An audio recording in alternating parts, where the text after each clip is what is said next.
Good evening. I would like to thank our dad joke bot, as always, for bringing us the dad joke of the week.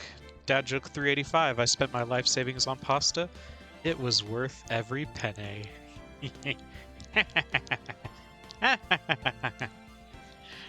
I don't have too much to say before we get into rising from the ashes or falling from the branches today. Other than you matter, I'm proud of you, Jesus loves you. Sadly, I don't really have an update as far as, stream improvements go. This has been a week of that not happening.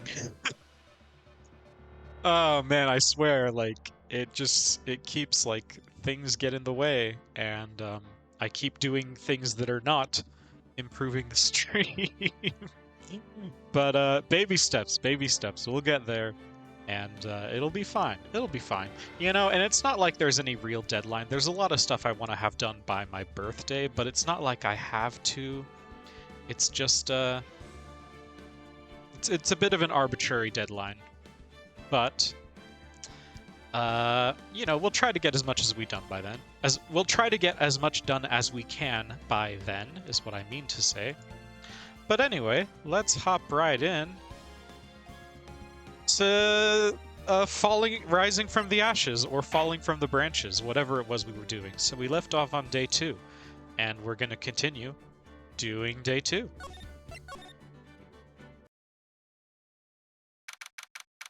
Here we go.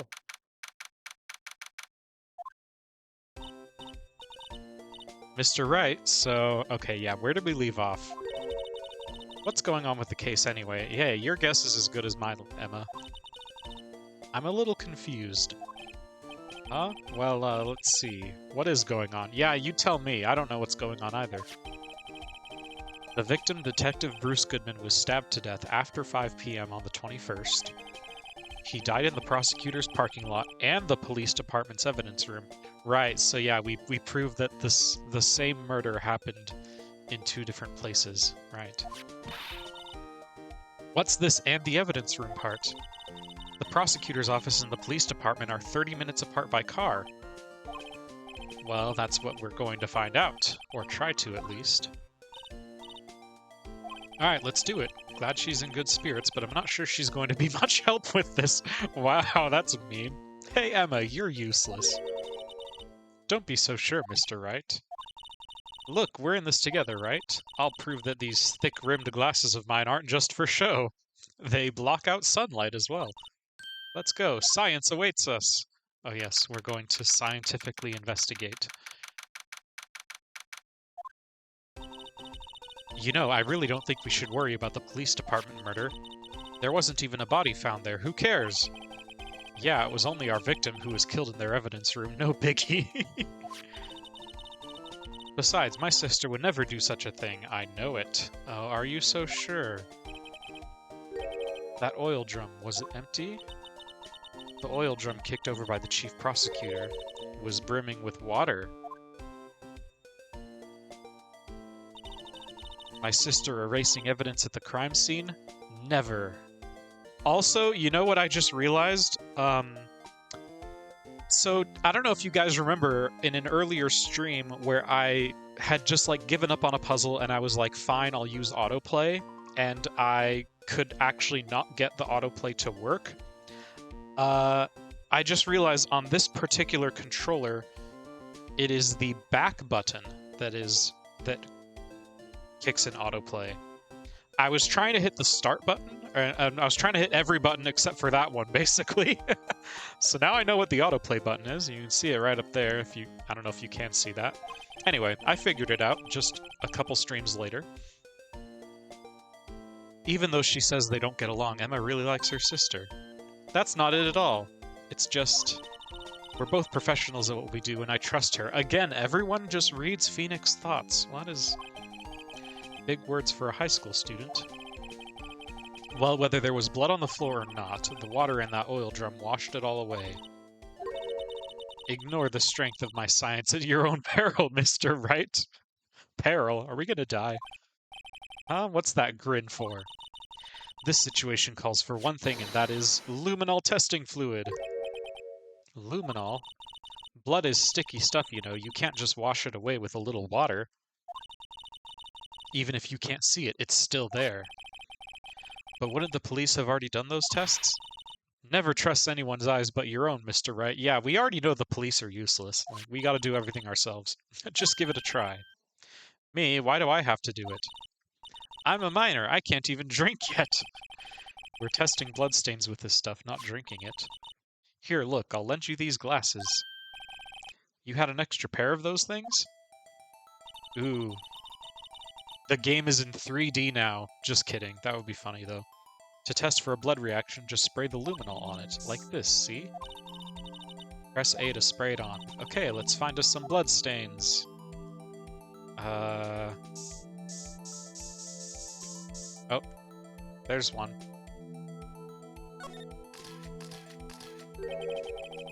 I can see her eyes shining behind those glasses. So, is this a bloodstain? It's so... Emma, you're shaking. It's just, this is my first time seeing real blood. But you were so excited to see it a second ago. Scientific investigation in action. Okay, well, we definitely know that this is a bloodstain. But doesn't something strike you as odd? Scientifically speaking, of course. What's odd about this scientifically? Yeah, the amount of blood, because you'd expect to see more of it, right? Someone was killed here. The perpetrator and Detective Goodman fought here, right? Don't you think there'd be a little more blood? I definitely think so. I mean, look at all the blood on the sole of the victim's shoe. It is pretty strange. If they fought here, there'd have to have been more blood than this. Hey, Mr. Wright. I'm gonna mark up the floor plans when we find a bloodstain, okay? Alright. See, I'm pretty handy to have around, right? Yeah, and this stuff's pretty handy too. I saved up my allowance to buy that. Alright. A luminol testing fluid received from one very proud-looking Emma Skye. We can't be sure that the police will reveal all their evidence in court. Sometimes they fail to mention evidence that doesn't fit with their view of the case. Then let's drag that hidden evidence out into the light of day. Yeah, it feels like we're really investigating a crime now, doesn't it? Guess I should give this a spray on anything suspicious. Nope, it's you again. I wonder how that fluid of yours would react to a nice deli box. Miss Star. You only trust your own eyes. Not bad, you two. This day-old deli box is on the house. Sorry, it's just that kind of lead-in doesn't really get my mouth watering. You certainly put me in a tight spot today. My apologies, Ms. Star, but no, it's okay, it was my fault. Oh, we know. I witnessed everything from that security room right there, but I was afraid that wouldn't sound convincing enough, you see. I was wrong to think that. I'm sorry. Yeah, as does everyone else. Sorry, you lied on the witness stand. That's unforgivable. Little girl, don't forget what's important here. Even if the place I witnessed the events from was different, I still saw what I saw. I saw Chief Prosecutor Skye stab a man in cold blood, and that testimony still stands. I swear it on my honor as a detective. She stabbed Goodman, or your honor as a lunch lady. That's also a possibility. I know this photograph has something important to tell us, but what? So you were a detective, weren't you, Miss Star? Yes, it was a long time ago. Well, 2 years ago. No matter how hardened the criminal, when they faced me, they coughed it up. They confessed. They babbled like babies. You know. I may seem like a demon sometimes, but I can be an angel too. Is that why they gave her the name Angel, just for that one joke? I wouldn't doubt it. Every day I drag the dirt out of the mouths of suspect after suspect. And before long they called me the Cough-Up Queen. Oh, and here I thought someone had gotten food poisoning from your lunches. And you were let go? Fired? I felt that I had found my dream job when I became an investigator. And if these prim and proper prosecutors hadn't let me go, I'd still be one today. Ah. It's all because of that case, the SL9 incident. SL9? Wait, she doesn't mean... we gotta present. What do you think about this? The SL9 incident. It's written on that knife. And on that note. Lefkey in the chat. Goodman. Goodman was the head detective on that case, you know. Really? That knife was evidence from that case. The murder weapon. It was due for transferal the very day that Goodman was killed. As I suspected, SL9 isn't over. Not yet. Do you think you could tell us more about the SL9? Excuse me, the SL9 incident, not just the SL9.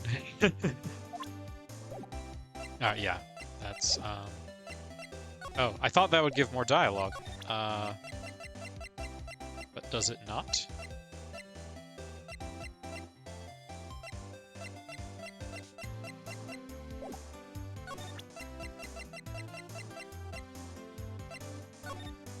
We marked the bloodstain, right? Yeah, yeah. Does presenting the knife do anything differently? Okay, yeah, yeah.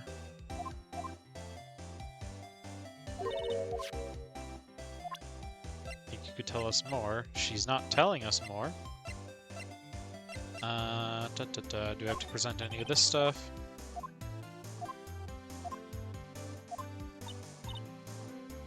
You must have to brew the leaves for a long time to get rich flavor like this. We pre-infuse the leaves with steam before brewing. I knew it, so that's the secret to their aroma. Exquisite. Okay, yeah.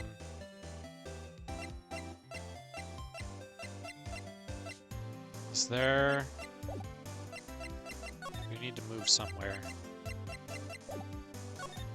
Okay, she doesn't seem to be giving us anything right now, unless there's something else I need to present. But let's try spraying some more fluids.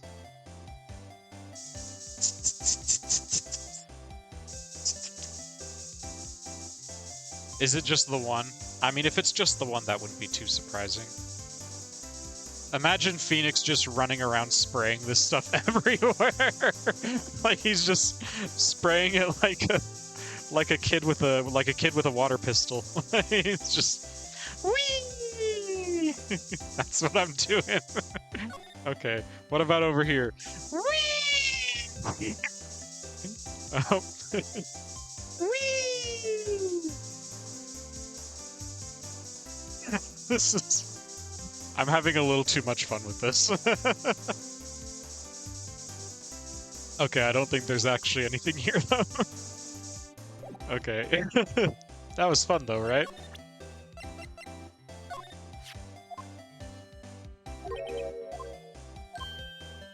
If he hadn't witnessed the crime, Mr. Edgeworth would have been the suspect. Still, it's strange. Why didn't our chief prosecutor have her own murder weapon ready? Yeah, I'm thinking the same thing.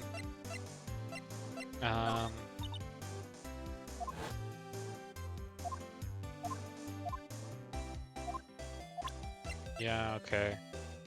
About the muffler, what about this? Okay, that's nothing. Is this also nothing? Yeah, I'm guessing. I should have known that was nothing. Anything about her photo? If you think about it, I could have taken that picture from the guard room, but even I get flustered sometimes. So you went straight to the scene of the crime? I rushed towards the chain link fence in an effort to stop the murder. That's when I took this photo, yes. In other words, 5 minutes after the crime.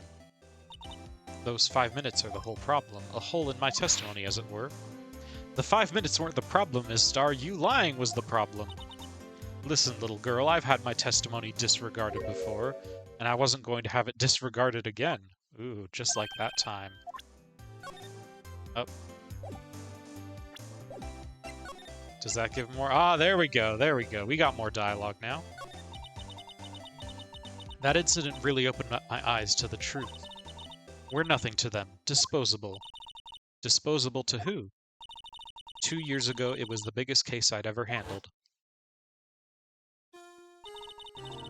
The police and the prosecutors were desperate for decisive evidence. So they didn't solve it? On the contrary, it was solved quite cleanly. The criminal was caught and executed. Executed? Yep. Yes, the criminal got what was coming to him. It doesn't get any cleaner than that. The only problem was they never did find decisive evidence, not a shred. But the criminal was executed, right? On the basis of evidence of a sort. Made-up evidence. What? You mean they executed someone with fabricated evidence? The best part came several months after the trial. Every detective involved with the case was dealt with. Some were demoted to patrolmen, others have found themselves out of a job. And you were one of those? Myself and one other person you know well. Wait, could it be... Yeah, it's Marshall, of course. Exactly, Detective Jake Marshall. Oops, I mean Police Department Security Detail Officer Jake Marshall. As professional detectives, we investigated that case from every angle. There's that picture again. Jake was particularly determined. And then it was over, and he was demoted. However, he hadn't forgotten, and neither have I. You haven't forgotten, SL9? There was another side to that case, a hidden side. That's what we're after now. And no one up in their fancy offices can stop us. Wait, those lunches you sell?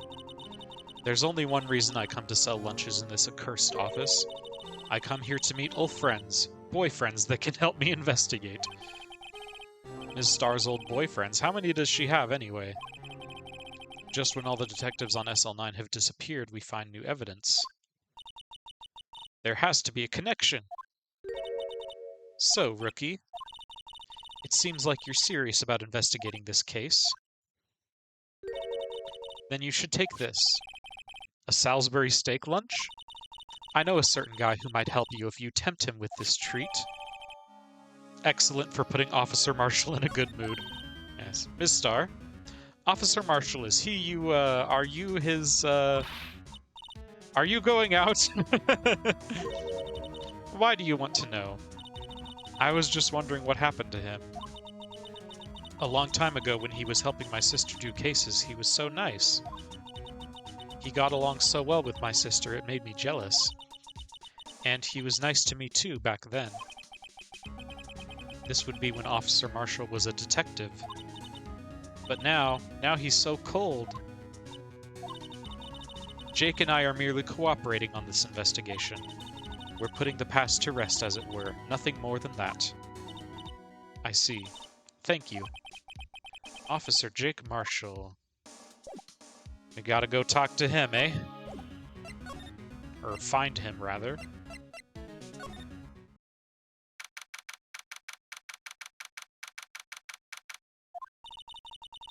Well, this place is as classy today as it was yesterday. And I'm sure it'll still be just as classy tomorrow, Emma. Incidentally, Edgeworth's not here.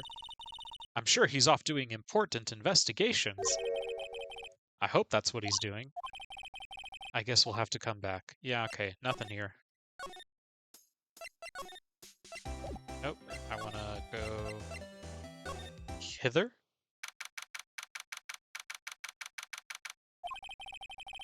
It's even busier here today than it was yesterday. The detectives are running around so fast they're blurring. I suppose it makes sense. A detective did get killed here after all. So the evidence room, the scene of the crime. According to the pamphlet we got at the front desk, here it is. She's like a kid at an amusement park. A real crime scene. Let's go take a look. Yep. She's real excited about it. Oh, guard station, eh? Hold on, let's go here first. Everyone looks deadly serious here.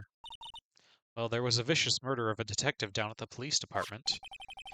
Yes, but the same detective was also killed at the same time in the prosecutor's lot. Yes, we've established that. It makes my head hurt. Well, first things first, let's go check out the police department crime scene. Don't mess up or we could wind up dead.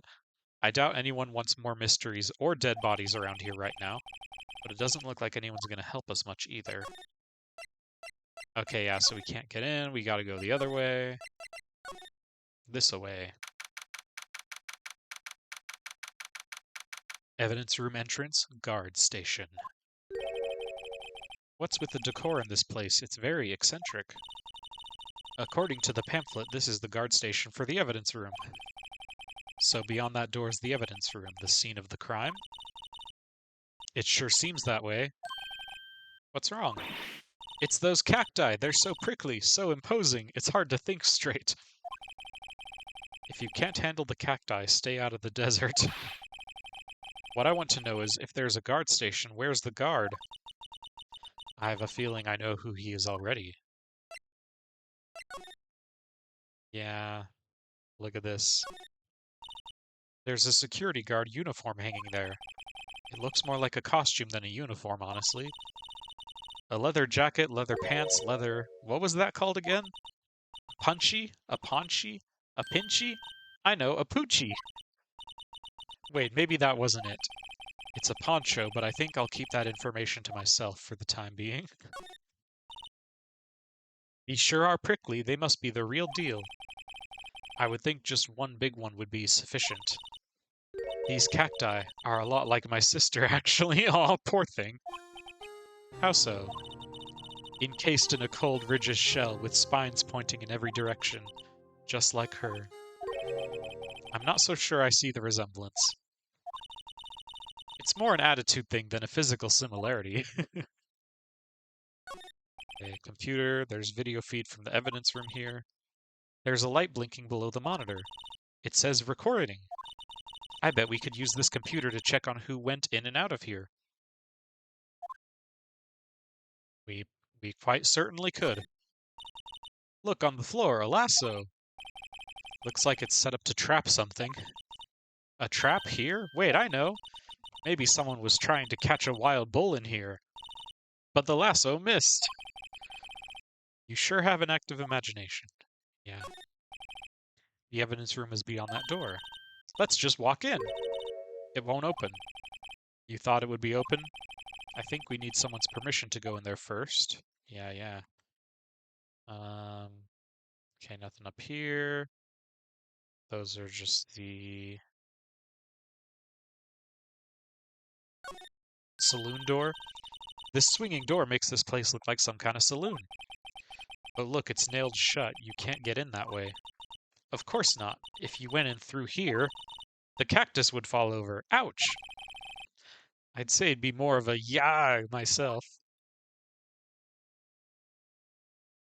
Okay, is there? I thought this was where we were supposed to go. I guess not. Texas. Just to let everyone know where you're from, put up a big sign.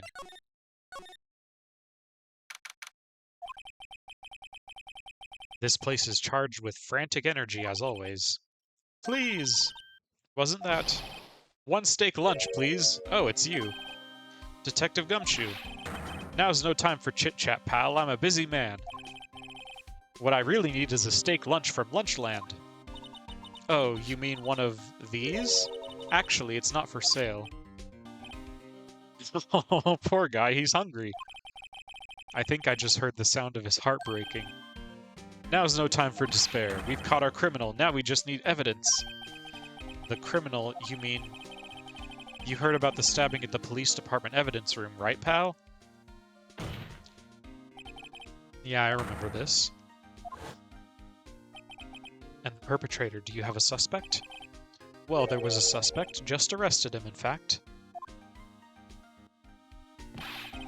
It's the biggest scandal to hit the station in ages. Everything's topsy-turvy. But Detective Gumshoe, who was it? Listen, pal, all I know is I need me a steak lunch pronto. Standing around here talking isn't going to fill my belly. Oh, there he goes. Wait, don't leave. If you want to know more, head on down to the detention center, pal. Questioning should be over, so I figure he's down there having a good cry. Later. He ran off to the evidence room. Well, this investigation is off to a running start. Well, he said go to the detention room, so I guess that's where we're going.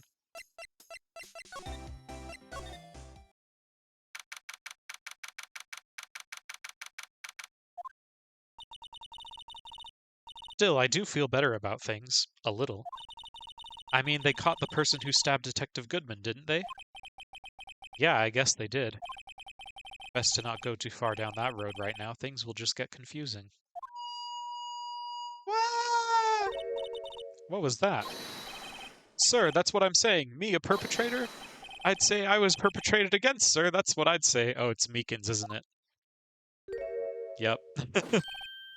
Hi. Greetings, sir. Wait, I know who you are.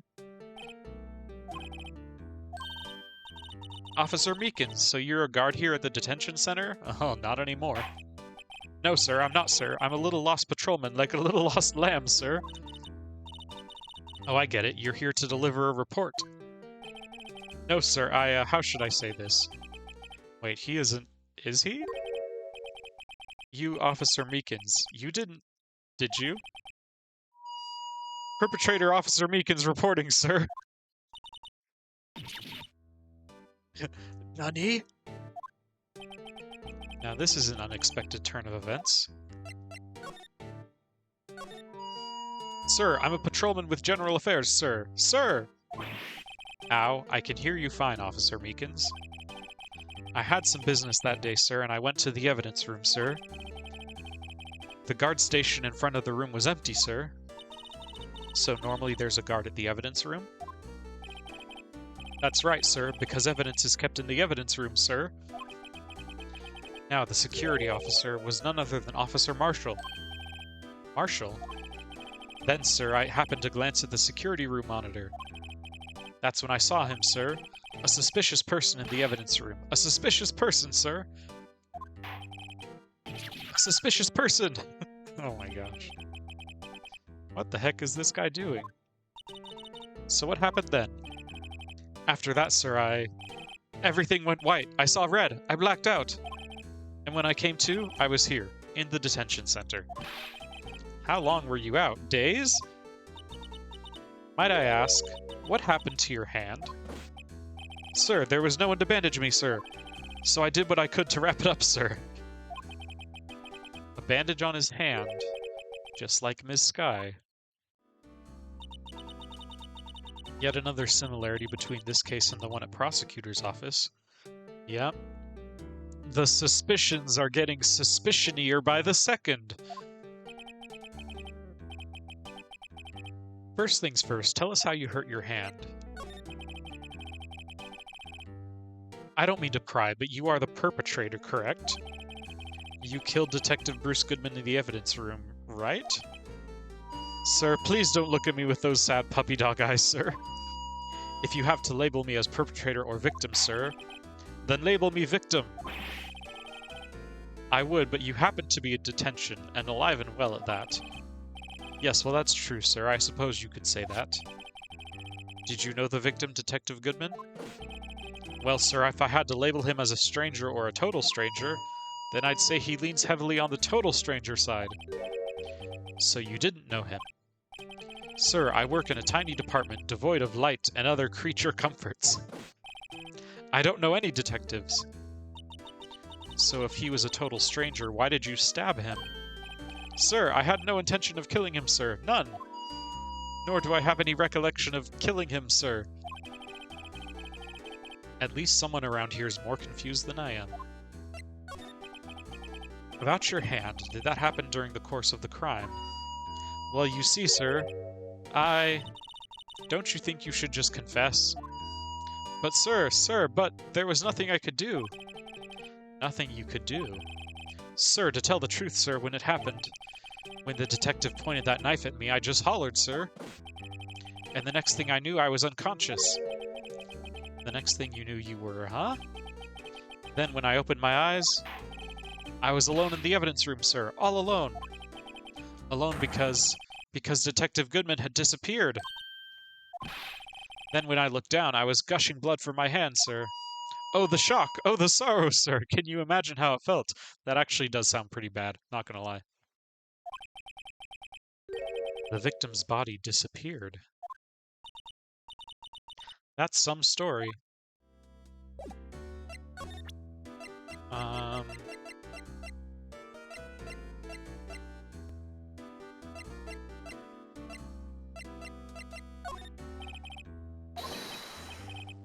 I'm scared of knives, sir. That's it, sir. Last night, sir. That's the one. Okay. It was an apple, sir, in my dream, sir, and I was being peeled. On second thought, you don't have to look at the knife. He's overreacting to the knife, but I guess he's been through a lot. Okay. Anything about SL9, though? Officer Meekins, could you take a look at this? I have no idea what that is. Maybe you should ask Mr. Edgeworth, sir. It takes a special kind of man to pass the buck to Edgeworth. Okay, is that all we needed from him? Just to be like, yeah, he saw some stuff. No presenting.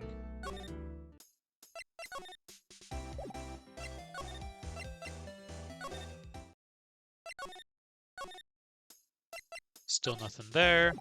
I keep clicking on the wrong stuff.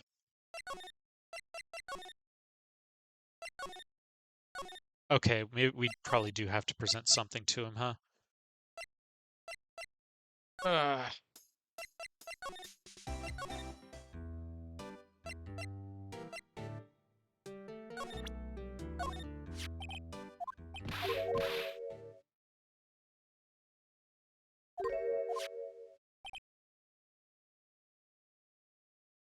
Wait, I'm the only one without a girl with matching badges? Wait, I did not know this dialogue existed. Life isn't about all about high school sweethearts and youthful romance, sir. Is he talking about those badges on her coat? Okay. Do you think you could take a look at this? Hey! That's it, sir, that's it, that's it! That's what? My head was a blank until this very moment. But now, sir, I remember. You mean you remember what happened? Correct, that card was the cause of it all. This ID card? Exactly, sir, that's exactly it. Nothing could be more exact, sir, nothing. I better pry into this one a little deeper. There we go, we got a little more. Can you tell me what it is you remember? Well, sir, you might say I'm a little lost patrolman, a lost little lamb, if you will. I didn't know Mr. Detective Goodman, who was in the evidence room. And that's why you thought he looked suspicious. Sir, I entered the evidence room and asked the man to show me his ID card. Well, that sounds pretty much by the book so far. That's right, sir. That's what I've been trying to tell you. So you asked Detective Goodman to show his ID card. What did he do? That's the thing. Suddenly he pointed a knife at me. What? Sir, I assure you I was as flustered as you are right now. So I whooped and leapt at him. Detective Goodman pointed a knife at him. Do unto others before they do unto you. That's my own father's words, sir. What happened then? Well, my eyes, sir, everything went white. When I woke, I was here. Right. So, Officer Meekins, why is it that they arrested you? What do you mean, Emma? Let's look at what we know. Now, Officer Meekins didn't know Detective Goodman, and the victim, whom he met at the scene of the crime, didn't show his ID card. In other words, we have no way of knowing if the victim was really the victim. And if this body just disappeared from the evidence room, we don't even know if anyone actually died. That's it, sir, that's what I wanted to say. That is, I did say something along those lines. But you still ended up here? They told me that it had to be him, sir. On that day, at that time, Detective Goodman was definitely in the evidence room. That's what they said. But you don't remember the events clearly? No, but the videotape is quite clear. Videotape? From the security camera. The crime, my crime, the crime I swore to stamp out. It's there, it's me, it's on tape. And you waited until now to tell us this? I'm sorry, really sorry, sir. I'll hand over my badge. I don't deserve it. No thanks, I have my own. Well, I guess we better go check out the crime scene. Alright, there we go.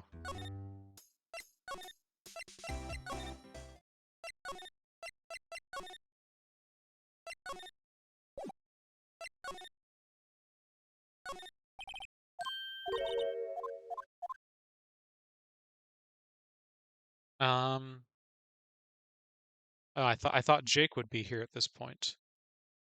Like all the liquor bottles at the top, so you can drink on the job.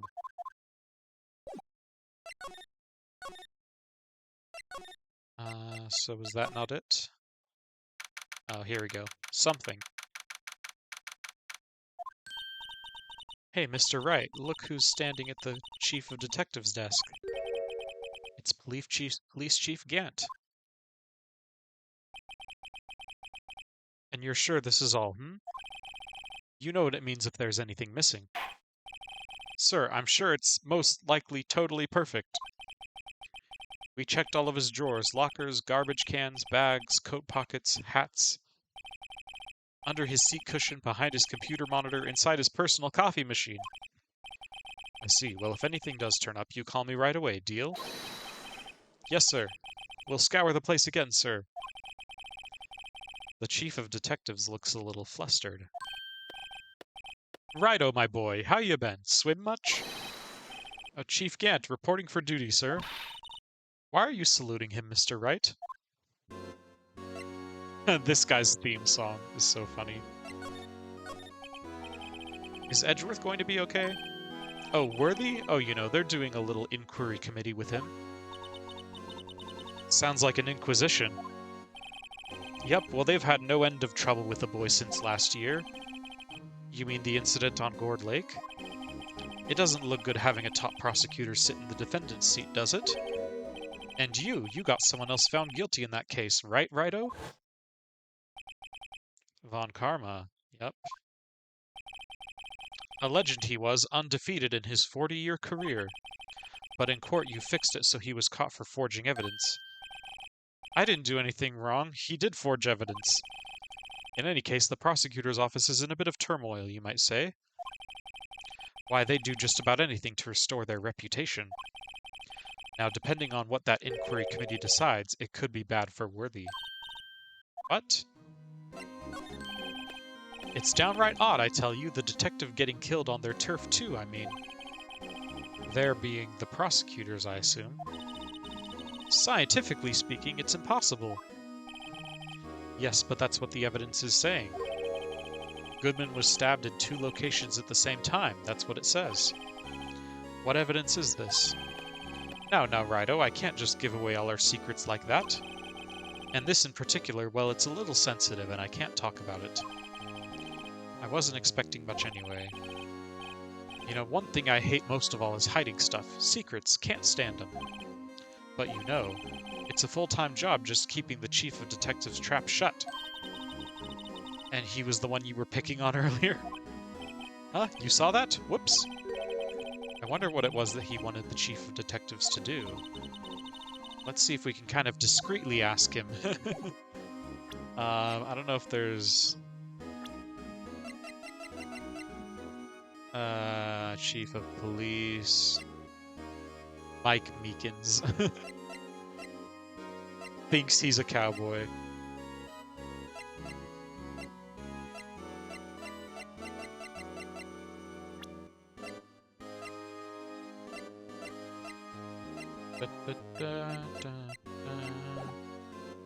Okay, I feel like there's a way we can discreetly ask him.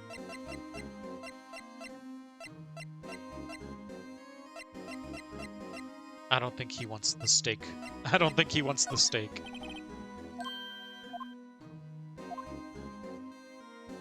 Go find that guy who can't seem to sit still out there, the busy one. The guy who can't sit still, does he mean Detective Gumshoe? Either him or the Dancing Blue Badger. Okay.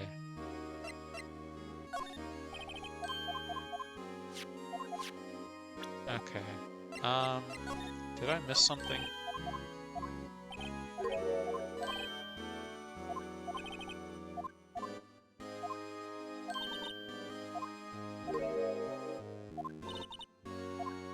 discreetly ask him. Let's just see.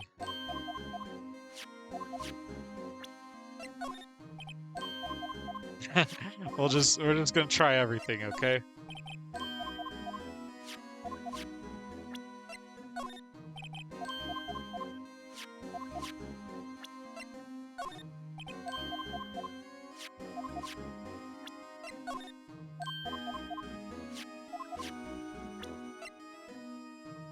What is this? Pumpkaboo in chat.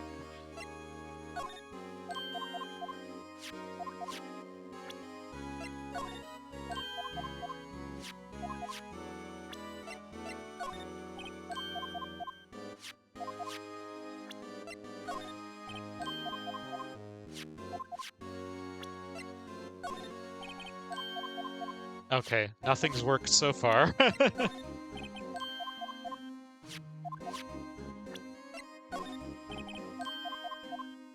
Not that either. He doesn't even want the steak lunch. Everyone wants the steak lunch. Okay, so presenting, literally none of that worked. Okay, so I guess we just have to go back. We go here again? Nope.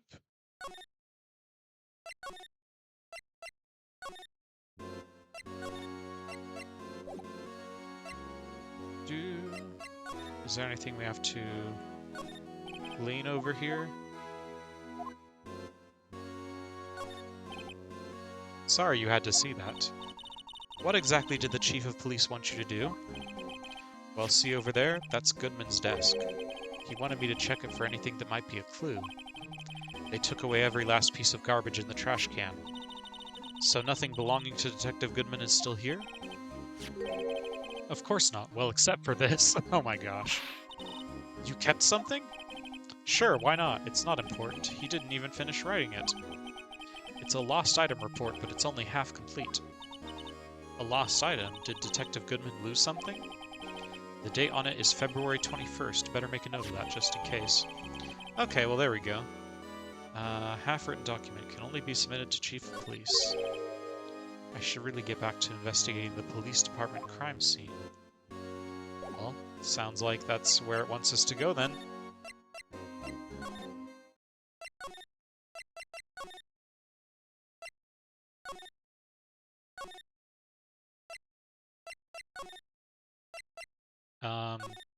Is it not...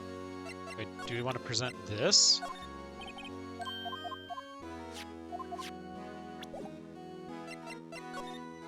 Any other flavor text we're missing?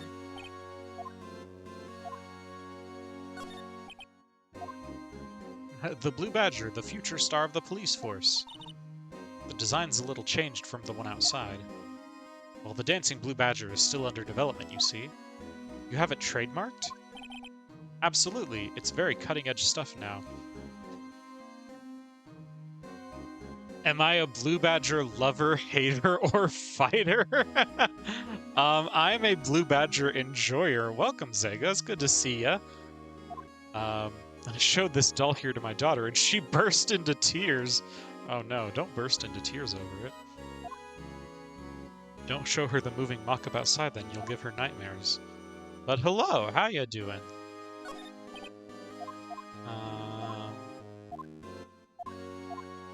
He's not writing a report, he's writing a novel. But yes, the Blue Badger's cute. I don't know. I was wondering if I could ask you a favor. Well, I never thought the day would come when Wright asked me for help. Here to watch my lawyer boyfriends argue about murder? That's what this entire series is, right?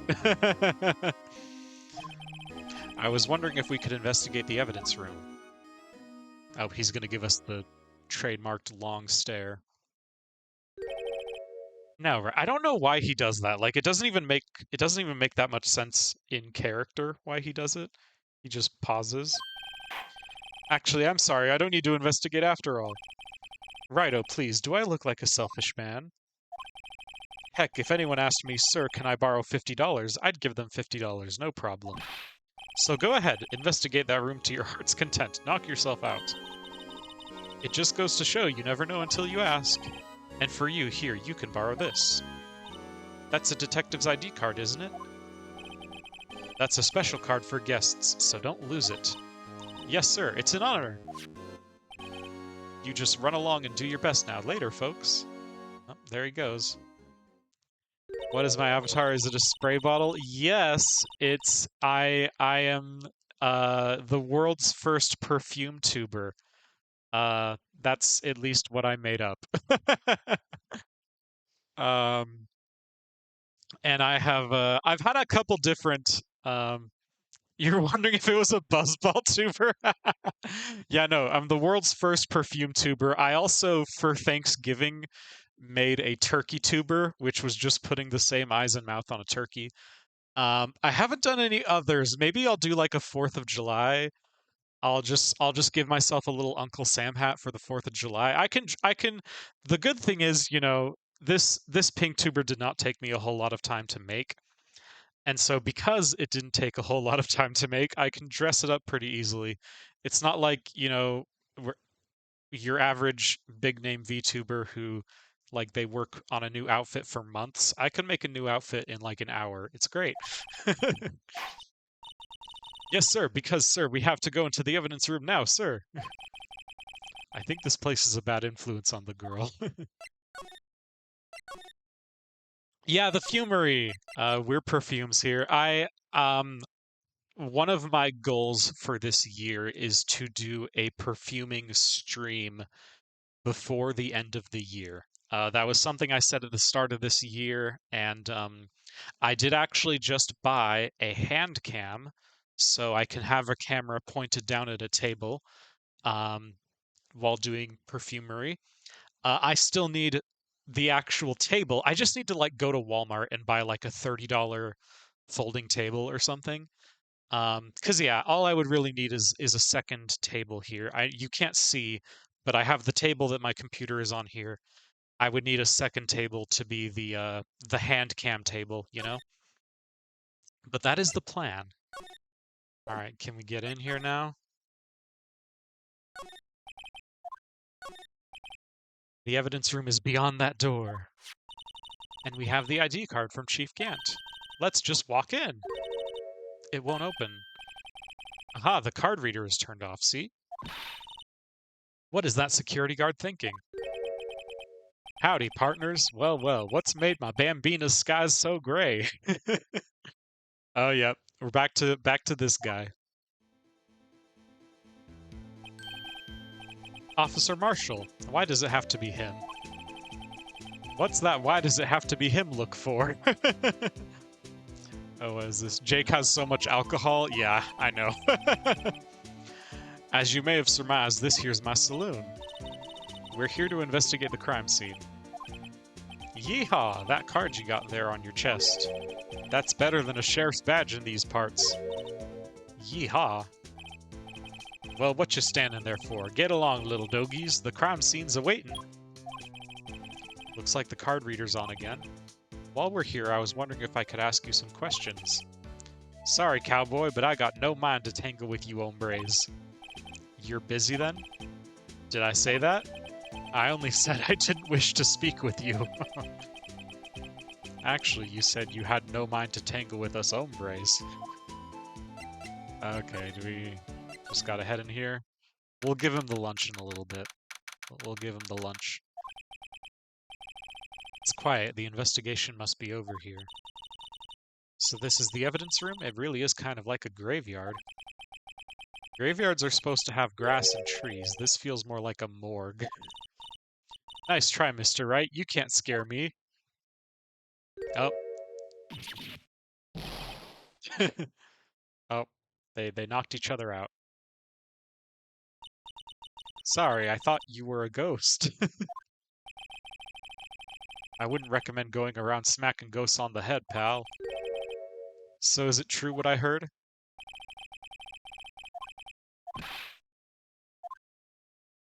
Gumshoe jump scare? Yeah, it is. Yeah, it's true. So Chief of Police Gant will loan anyone $50, even me? I'd love to be loaned $50. Actually, I was put in charge of the investigation for today. Just for today? Boss for a day. But guess what? You got permission from the chief, so now you're boss for a day. What's my tiering of characters so far? So I have played this Ace Attorney game before. We wanted to do the whole trilogy on stream, so starting with the one that I have played, and then 2 and 3, which I have not played before.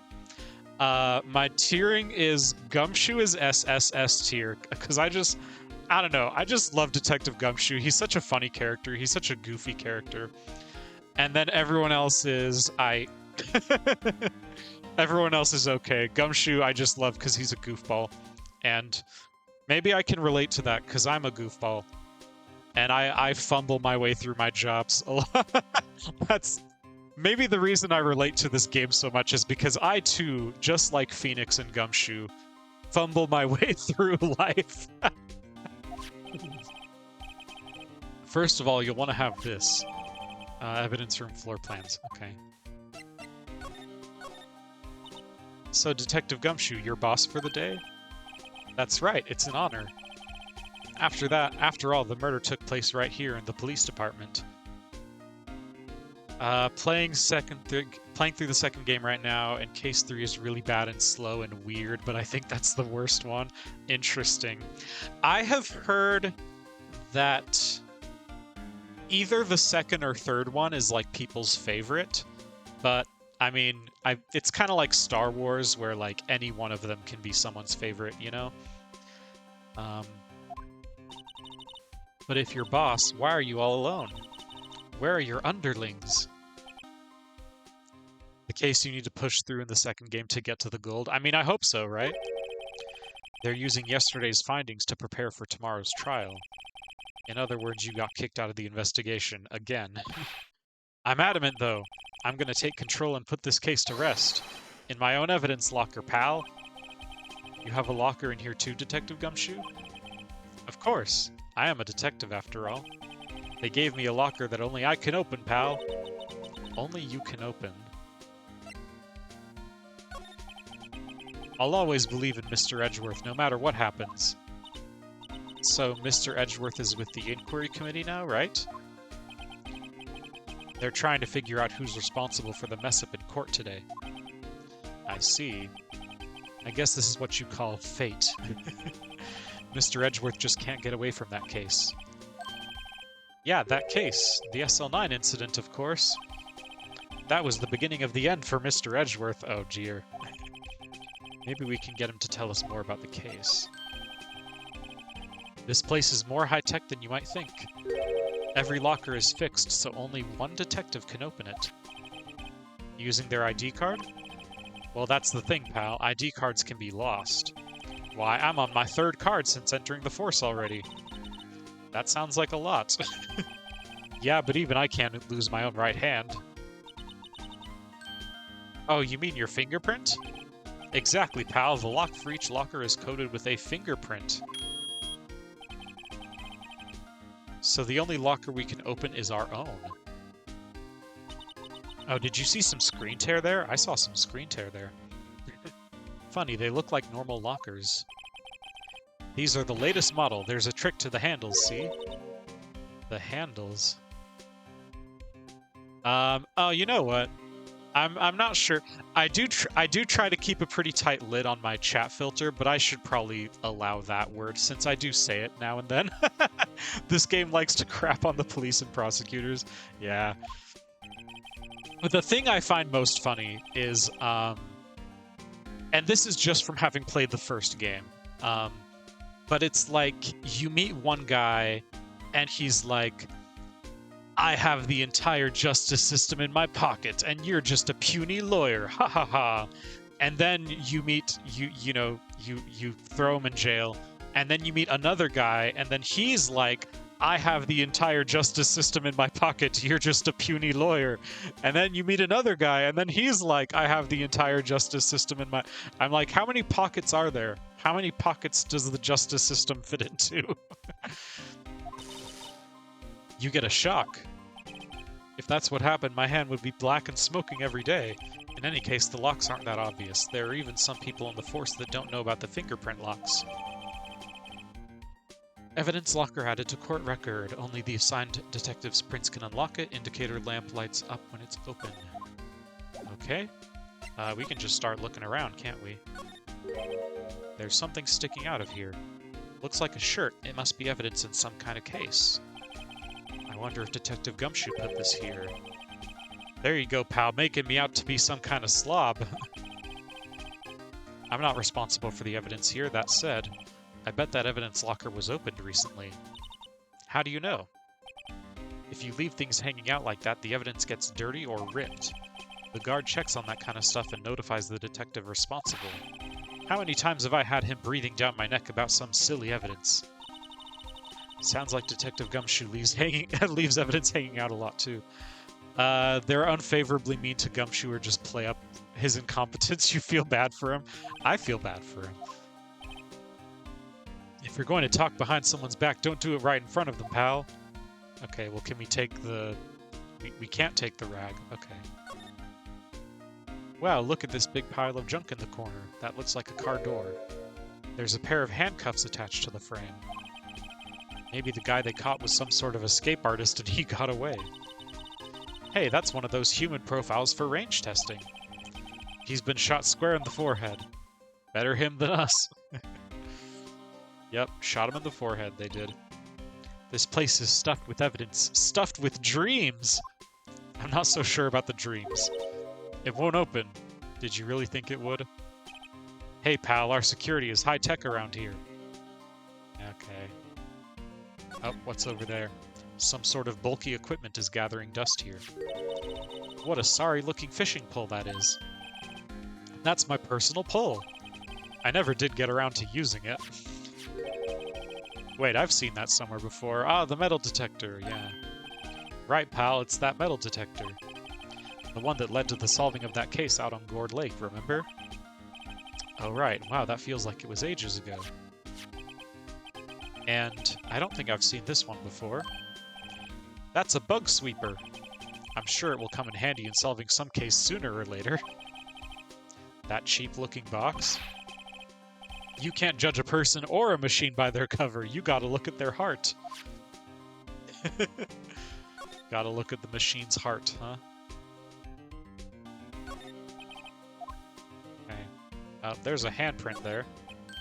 What's this? Blood? It's a little worn, but there's definitely a handprint there. Looks like someone tried to wipe it off. What if there are other bloodstains left in the room? We should use her testing fluid. Yes, yes. Yes, yes, yes, yes, yes. We know.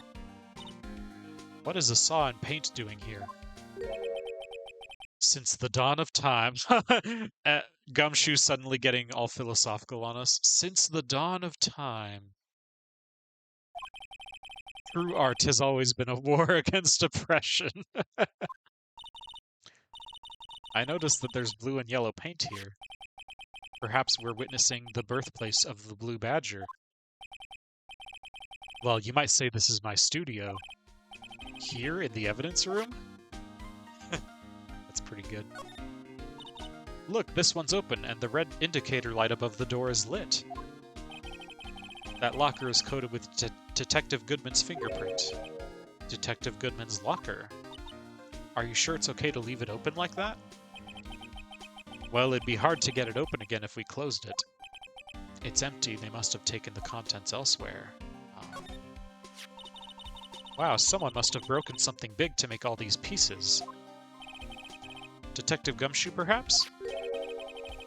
There you go, pal, making me out to be some kind of hooligan. That's apparently from the case. The case? The SL9 incident, pal. See the sticker on one of the pieces there? Another piece of SL9 evidence. I wonder what shape these pieces were in before whatever it was broke. You want to try to put it back together? Oh, I remember really struggling with this on the DS version. Why, I spent a good 3 hours on that before I had to give up. That's why I always carry around a tube of glue. Well, this piece looks like the bottom. Let's try putting the rest in place. Yeah, I remember, yeah, on the DS version, this felt like, I was on the struggle bus here, you know? Let's see. We want like a jaggedish piece? Nope. What if I just try everything?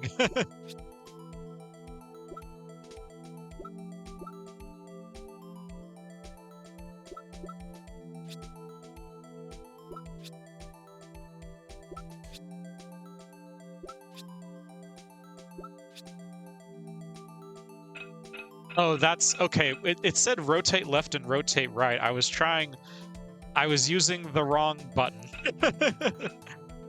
Okay. There we go. Much better.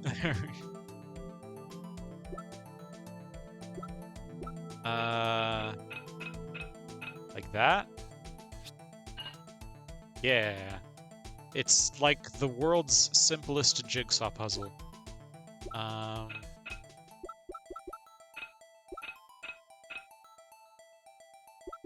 Nope, it's this one, isn't it? There we go. Easy. Bop, bop, easy. Bop, bop, easy. Nope, not that.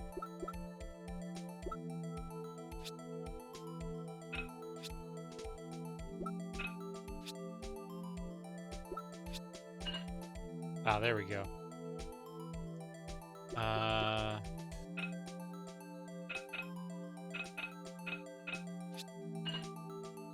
Yeah. Up this way. And then, there's only 2 left. Looks like this one.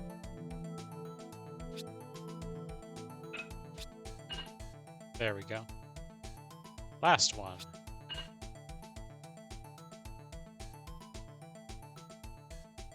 And what's that? Huh? Well, I think we did it, but some of the pieces are missing. Yeah, I got that far too in 2 minutes myself. The problem is finishing it. Were some pieces stolen? I bet they were missing to begin with. Still, it doesn't look like the most stable kind of jar. I kind of understand how it got broken. Unstable jar added to court record. A piece is missing. Alright, we got to use our spritzy.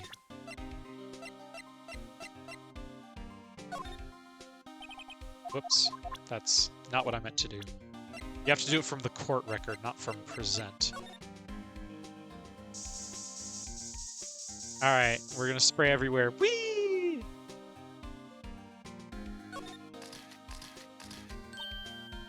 Blood! Why am I getting a reaction here? There's no reason for the murderer to touch this spot if he fled out the door. This just might be something significant. Hey, that's some pretty amazing stuff you got there, pal. What, this? It's called luminol testing fluid. Where'd you get your hands on that? I'd like to get some too. I'll just borrow $50 from the chief. Where do you get this, Emma? I always buy it by mail order. Well, I'd better jot this down on the floor plans. Yeah. There's a blood stain there.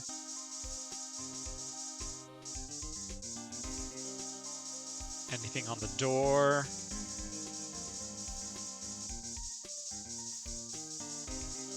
Anything on Gumshoe's fishing pole? No, of course not. Okay. Yeah, this one was like super obvious. I knew it. This is someone's right handprint. What? What's the matter, detective? This locker... It's mine! It's yours? Please. You have to help me when they come to take me away. Promise you'll testify that I wouldn't harm a fly. You'll do that for me, won't you, pals? This is an important clue. I'll jot it down on the floor plans. I'm counting on you guys. Believe me, you can't trust the police, but you are the police, Gumshoe. She says, they always say what I'm thinking right after I think it. Okay, any blood on the floor? Oh, there's a puddle. Yep. That must have been one massive pool of blood. Never seen anything like it. I'm not a professional. What's your opinion, Detective? Pale blue blood. Maybe Detective Goodman was actually an alien. This proves that something really happened in front of this locker. I'll make a note of it on the floor plans. Hey, if you didn't want my opinion, you shouldn't have asked. Okay. No blood there. And it looks like no blood there either. Okay, I guess that's all of it. I do remember, I think there was like some extra you could find that didn't actually advance the story at all. It was just like, oh cool, you found an extra one, you know? But anyway. Let's just take a look at this. So, 2 handprints and a puddle of blood.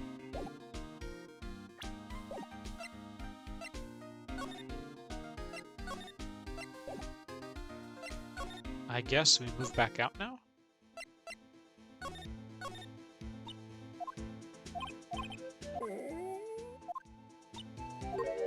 He was too hungry to talk. Yeah, okay, we gotta give him lunch. That smell. Ah, reminds me of Texas. So, Officer Marshall, you're from Texas? No, I just saw a special on television the other day. Is this from my baby? Yeah, Ms. Starr. What's this? What's wrong? A filet steak lunch. I see. I don't see. I wonder what it means. Steak lunch given to Officer Marshall. All right, Bambina, you win. Ask nom nom nom nom nom nom nom nom nom nom. Finally, it seems like he's willing to talk. So it's almost like the steak lunch is like a code to be like, if I give you a steak lunch, that means you need to cooperate. Officer Marshall, you're in charge of security for the evidence room, right? You got good eyes, partner. It's an easy job, and I'm grateful for it. Actually, Officer Meekins at the detention center told us. Yes, the game being set in America. Yeah, it's I feel like that's the fun fact that everyone knows about this game, is like changing all the Japanese locations to American locations. But that would mean in the original Japanese version, this guy still loves Texas, right? They went back and retconned it to be California with Japanese influence. That poor little doggy. Poor guy, I keep getting his name wrong and calling him Meekly. He told us something. He said that when the stabbing occurred, you weren't at your station. Well, maybe I shouldn't be telling you this, but since I got demoted from detective 2 years ago, well, it might not look it, but I lost my fire for the job, you know? So, what were you doing around 5:15 when the murder took place? Well, I reckon I was galloping down the highway on the back of my steed, Zippy. Note, he was riding down the highway on his horse named Zippy. There's no need for people here anyhow. These newfangled machines do a bang-up job of keeping an eye on the place. You mean the security camera system? I don't take to machines much. Kinda like that stewed broccoli they sneak in next to your steak, you know? Ms. Starr told us something. She said that you were a detective until 2 years ago. It was always my dream to be a rawhide wrangler on the scene of the crime. That's all gone now, like a drinking hole in a prairie fire. You're still investigating the SL9 incident with Ms. Starr, aren't you? That was my case. It's all solved on the record books, but it smells like a bad game of poker. I can't let it go. That's all there is to it. What kind of case was it anyway? We've heard the name so many times, but no one tells us what actually happened. There are some things you're better off not knowing, Bambina. Anyway, that case is officially dead as of 2 days ago. 2 days ago, the day of our case. That's right. The evidence transferals. Edgeworth was talking about the transferals too. I know what maybe 2 of the machines in here do. Only 2 of them? There must be a dozen. Like I said, Bambina, me and machines, well, I like them about as much as I like stewed cauliflower with my steaks. This guy really doesn't want to eat his vegetables. This guy's like, Ew, vegetables, gross. The easiest ones to understand are these here security cameras. Those are the ones that Officer Meekins mentioned. If nothing happens, the tapes are automatically erased every few hours. And Officer Meekins and Detective Goodman, are they on one of those tapes? I reckon they might be. You're the security guard and you reckon? One more thing. When you go into the evidence room, you need an ID card. Thus the card reader by the door. The card reader leaves a record of every ID card that passes through.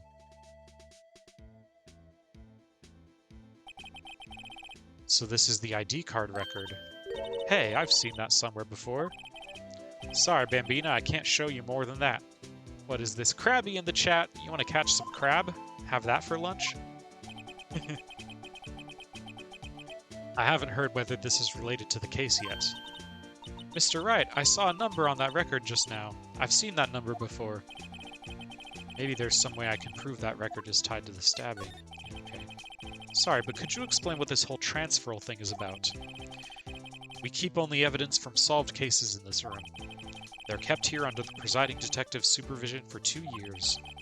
So we can reinvestigate them if it turns out there was a mistake, see? So what happens to the evidence after 2 years? It goes to sleep forever in the underground vault of the county sheriff's department. That's what we call transferal. We do it every February. I see now. Transferal's like a funeral for old cases. 2 years after a case is solved, it's closed forever. Dead. Never to be reopened again. Never to be reinvestigated. And that happened to SL9 2 days ago. Okay, so we gotta... See this? This is the victim's ID card. Ah, the one that was on the ground in the parking lot. The number on this is 5842189. Officer Marshall, show us that ID card record again. Look, the fourth number, it's a perfect match. It was used at 5:14, right before the stabbing. What's more, there's only one of them cards in the world. So when the incident occurred, Detective Goodman was in the evidence room. But wait, what did Officer Meekins say? I entered the evidence room and asked the man to display his ID card. That's the thing, suddenly he pointed a knife at me. Yeah, so he wouldn't show his card. If he had his ID card then, why would he have pointed a knife at Officer Meekins? Alright, compadre, you win. I guess I can give you this ID card record. Yeah. I've got an idea. Maybe I should show this list to other people with IDs here. Yeah, let's see. What about you, Mr. Shoe? This is the ID card record of the people who came in here on the day of the stabbing. I heard the rumors, so it was Goodman who came in here at the time of the murder. Whoa! What is it?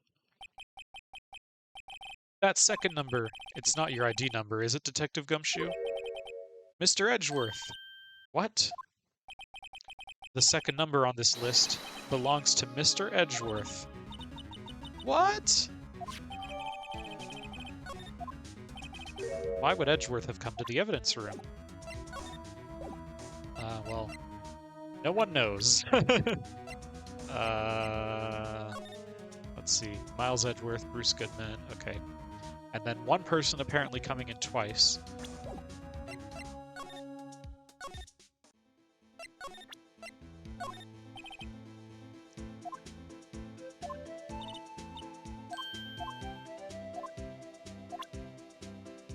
Okay.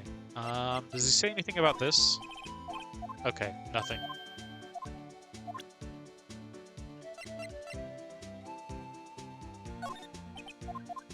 Okay. Not that either. Do we just have to run around with our little list again? Prosecutors are allowed access to evidence, but we have to snoop. It's because we're the protagonist. We have to do everything for ourselves. Oh, SiriBot. SiriBot's getting them all. Good SiriBot. Okay, let's see. Anyone else? Oh, can we talk to Edgeworth now? Is Edgy around? Nope, he's not.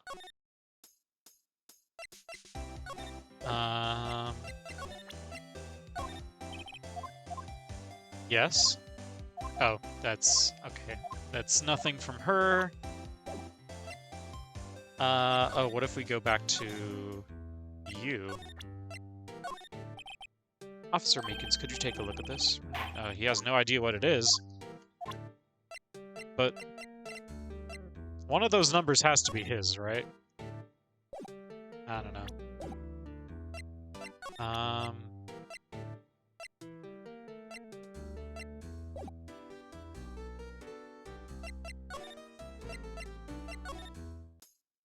I have a feeling maybe I wasn't actually supposed to leave yet.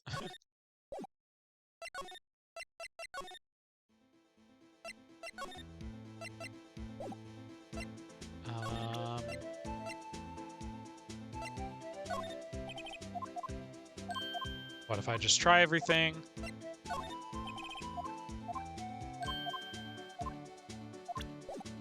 Okay,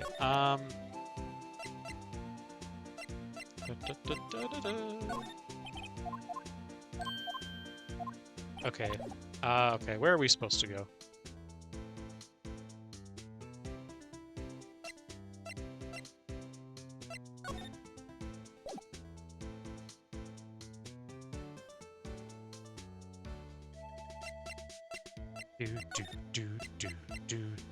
This guy's music is way too catchy. I gotta say, your music, sir, way too catchy. Okay, let's see.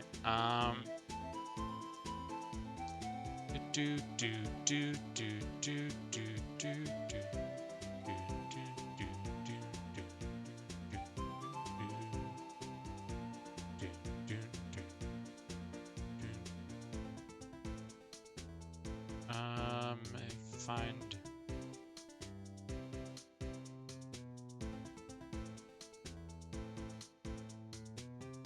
Okay, so there's another thing you're supposed to investigate at this point. See, yeah, okay. We're back on track. We're back on track. Except I accidentally minimized the game window. Let's fix that. There we go.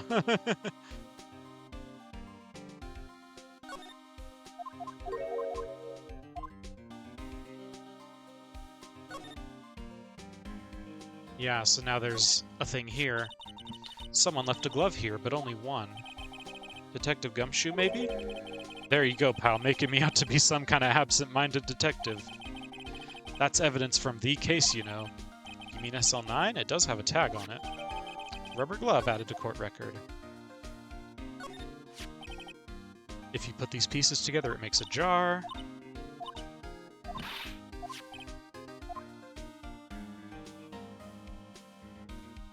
We already saw the handprint there and the puddle of blood over here.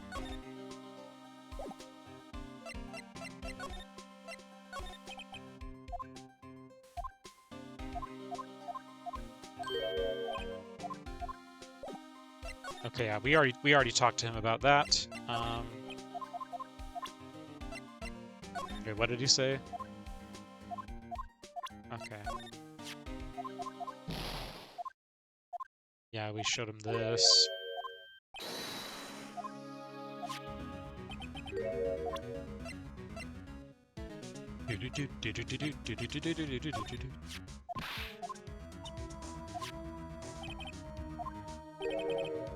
The same time he was found dead over at the prosecutor's office. Yes, yes.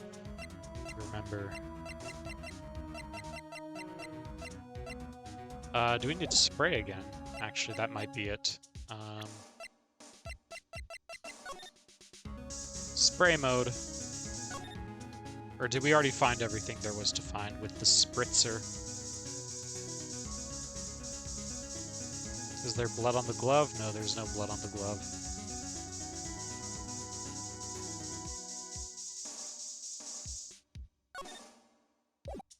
Okay. Give me just a quick sec. I feel like... What am I... Okay, yeah, we made the unstable jar.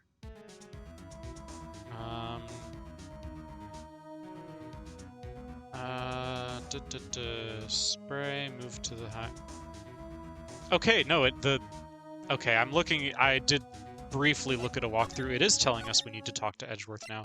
Maybe it's just the fact that we have to talk to Edgeworth after we've already found all the pieces of evidence. And there was just one that I was missing. If that's it, then that's kind of silly but understandable. Oh, wait, is he not here? I thought he was going to be here. Hold on. Mr. Edgy. Edgy, what are you doing to me?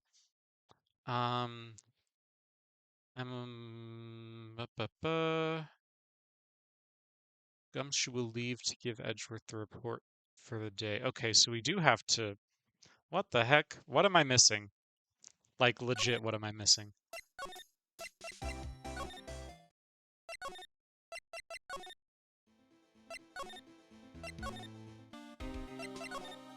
Because I already talked to him about everything.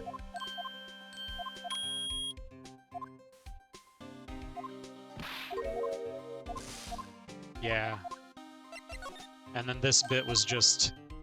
Yeah.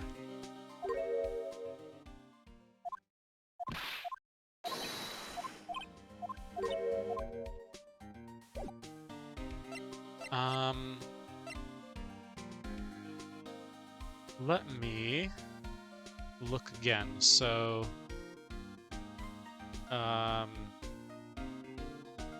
we put together the fragmented jar.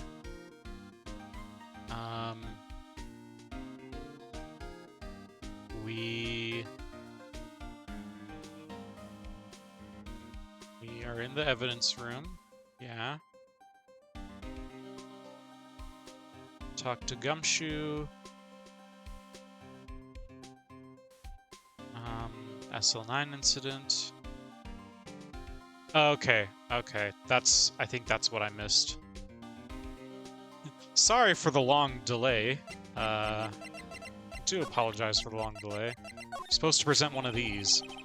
Detective Goodman's note and that switchblade knife. I bet Edgeworth was the most surprised of anyone. Because of the SL9 connection? That was Mr. Edgeworth's first big case, you know, 2 years ago. That was the first time the world knew Edgeworth was a man to be feared. But why would evidence from that case turn up now? I guess it's not over, pal. Maybe there are some loose ends left on that case. No, really? There we go. Extra dialogue. Now that was a bloody and violent case. Bloody and violent. That's a bad combination. Violent, so it was a murder? A serial killing! A serial killing. Maybe I don't want to get involved in this after all. But the killer made a mistake, and Mr. Edgeworth built his case around that to nab him. And this was 2 years ago? That put Mr. Edgeworth in the spotlight and started the rumor mill. Rumors about forged evidence? It was supposed to be all cleaned up with the transferal the other day. It was the last job he ever did. Detective Goodman, that is. Huh? What do you mean? Detective Goodman was the detective in charge of the SL9 incident, see? So, that switchblade knife. The victim took the knife out of the evidence locker himself? Hey pal, look at the time. Was there something you needed to be going to? It's just that Mr. Edgeworth's inquiry committee should be letting out soon. I'm going to go give them my report for the day. It might help, you know? Report on, what, a restaurant? Report? You mean the note written on the back of this flyer? The one that says nothing but no problems? Hey, it's Mr. Edgeworth we're talking about. I'm sure he can use a report like this. I believe in him. Who needs enemies when you've got friends like Detective Gumshoe? I'm off, pal. Later. Okay, there we go. So, yeah, that was the dialogue we were supposed to trigger, and I was just being a little silly Billy and couldn't figure out how to trigger it, but we did. We got there eventually. Now we go see Edgeworth. Yeah. Oh, it's you. Guests, my apologies. Oh, it's you. Have we met somewhere? Huh? Mr. Edgeworth, I beg your leave, so long. Is Edgeworth here? There, standing by the window, a teacup in his hand. Ooh, a teacup. Tea sounds nice right now. We have been live for an hour and a half. Once we're done with this investigation section, we will have a break, and maybe I'll make myself some tea. That sounds nice. He has the hotel bring him tea service. Mr. Edgeworth, you're back from the district prosecutor's office inquiry? I am. By the way, Detective Gumshoe was looking for you. Ah, yes. He brought me the latest information, it seems. Really? Was it helpful? Apparently, a new French restaurant is opening near here. I think he was trying to console me somehow. The real info's on the other side, Edgeworth. Poor Edgeworth, what you gonna do? Things look bad for you. Hey, what you gonna do? So how did the inquiry committee go? Actually, they decided to treat this not as a case of concealing evidence. Lurks because you gotta get ready to leave in a bit. Hello, Avery. It's good to see you. I know you've been super busy, but I hope you're doing great and fantastic. You were talking about tea, and now there's a Sinistea. You're right. I have to catch the Sinistea. I gotta do it. Ultra Ball, go! I gotta catch the Sinistea and then make myself real life tea. But yes, Avery, I hope you're doing great.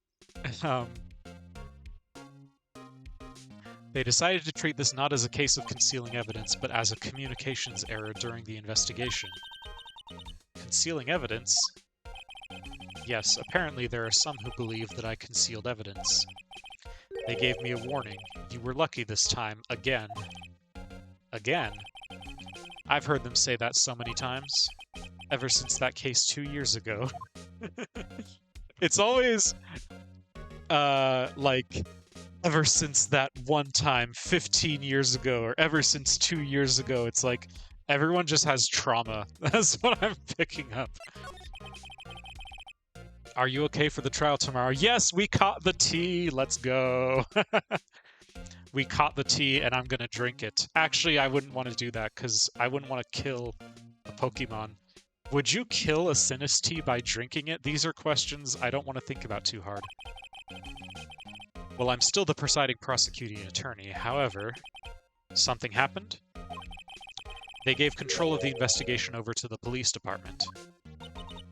The police department? Yes, any further investigation for this case will be directed by the Chief of Police Gant. I can do nothing but wait for his results. I see. Why, I ask you, why? All along I've done only what I believe is right. I have nothing to be ashamed of. You would have potentially worse problems if drinking Sinistea did not kill it. That is true. But still. Wow, I've never seen him this out of sorts. But yeah, Avery, I heard you were going on a trip. Please let me know, like, how it goes. I'm excited to hear about it. Do we need to show him this? Oh, right. I'd better check this now. What's this? A record of ID card usage? Edgeworth, you went into the evidence room that day, didn't you? Just before the incident occurred, no less. See, he says, like, oh, I'm not allowed to investigate this anymore. It's now being handled by the police department. And I'm just like, I know that the logic in this game is sometimes very inconsistent, but it's like, shouldn't the detectives and prosecutors and now the defense attorneys, is just like everyone investigates, it's just a free-for-all? Like, is that how it normally is? So not being allowed to investigate is actually out of the ordinary, because normally investigation's just a free-for-all. You're trying to make yourself finish packing your suitcase. You can do it, Avery. I do and I believe in you. Yes, that's true. Why, Mr. Edgeworth? Please don't look at me like that. I was asked to go by Chief Gant, no less. The Chief of Police? He wanted evidence for a case that wrapped up half a year ago. He told me he wanted me to keep it here in the prosecutor's office. But it was solved, right? It would have to be if the evidence was already filed. The chief is never one to explain himself. In any case, on the day of the stabbings, I brought this back here. Can I ask what kind of case it was? I can't say. It really has nothing to do with the current case. Now I'm curious about this other case. I'd better make a note of it. Unrelated evidence, screwdriver added to court record. Stubborn as always. I told you this has nothing to do with the current case. Yep.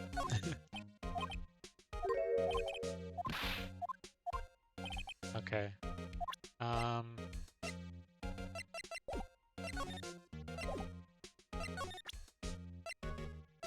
Anything else?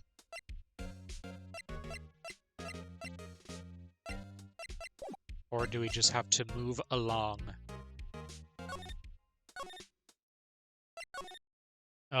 Angel Star is gone.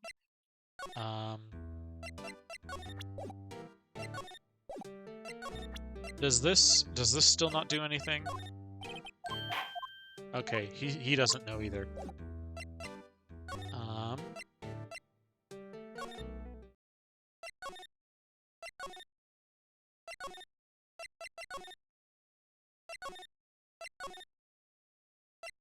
Nope, nothing here either.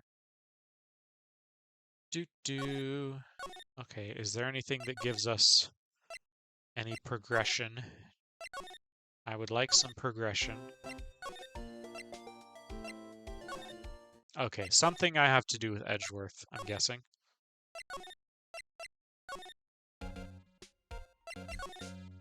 I already talked to him about that. Okay.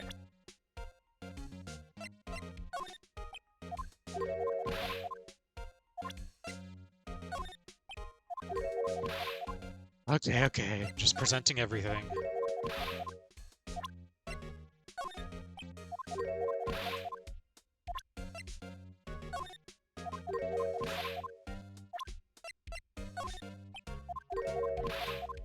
La la la, la la la la la. Do we have to look at something in the room? Is that the deal? Yeah, okay, he's definitely not going to say anything about the spray fluid. Oh. Oh, shoot. I accidentally skipped a bunch of dialogue there. Hold on. I know you. You've probably got a hold of some information already, right? It all has to do with that case you were on, the SL9 incident. And some dark suspicion you were wrapped up in. You are the man who revived the worst memory of my life. I figured I'd be telling you about this sooner or later. Yeah. Referring to his father's murder. Okay, Edgeworth, why don't you tell me about it? Tell me the truth. The SL9 incident was a heinous serial killing case. The head of the investigation was the deputy chief of police at the time, Damon Gant. That wacky old coot was involved in the case 2 years ago too, then. He was a top officer, and it was my first time working with him. I was nervous. Wow, you get nervous too, Mr. Edgeworth? What I want to know is why was a deputy chief of police on the investigation? In truth, I used slightly more extreme methods than normal. We were dealing with a vicious murderer. If I let him go, the blood would be on my hands. We won our guilty verdict and the killer was executed. Wait, you didn't... Of course not. I didn't touch the evidence. Yes, I will do anything in my power to win a trial. However, I do have a code and I follow it faithfully. By the way, Emma, the chief prosecutor wanted to know something. My sister? What?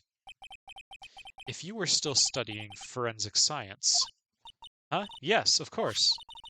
Why, just Mr. Wright and I were using this. Luminol testing fluid, Well then, you might have use for this. Aluminum powder for taking fingerprints. There we go. I was like, when does the fingerprint powder come up? It has been chemically treated for better adhesion. For me? Are you sure? We are the enemy, you know. I've no say in today's investigation. Do as you will. Edgeworth, I'm really... No need to thank me. Here, take your powder and these fingerprint files for everyone involved. Thanks. How about giving these to Detective Gumshoe as well? Yeah, we're just doing all the work here. Well, let's get going. One last investigation. Right. I do seem to remember seeing a suspicious handprint somewhere. Yeah, we gotta go.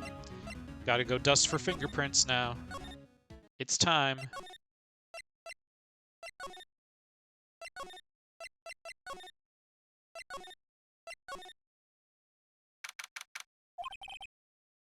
Our investigation turned up a suspicious handprint. Here, in this blood on the detective's evidence locker. Let's use the secret weapon we just borrowed. Right, let's get started. First, choose a finger. Each finger leaves behind a slightly different imprint. So let's choose the finger that will have left behind the clearest print. I really can't tell the difference at a glance. Quit procrastinating and choose a finger. Okay, let's do index. Okay, now it's time to check for prints. Let me show you how it's done. Emma's starting to get that sparkle in her eyes. First, we sprinkle the aluminum powder around. How do you do that? With A, see? Ah, it looks like that did the trick. The aluminum powder adheres completely to the print. Once the powder is well spread, just blow away the excess. How do I do that? With Y. Exciting, I know. In the original DS version, you had to blow into the microphone. I'm pretty sure everyone knows that. Imagine you're blowing out the candles on a birthday cake, see? Wow, that looks like fun. It might take some getting used to, though. It's fine, it won't go up your nose or anything. You just pour the powder on thick and blow away the extra. Those are the basics of fingerprinting, Mr. Wright. Yep, just gotta spread it. Spread a ton. You have to use a lot, too, at least if I remember correctly. Like, if you don't use a lot, it just doesn't work.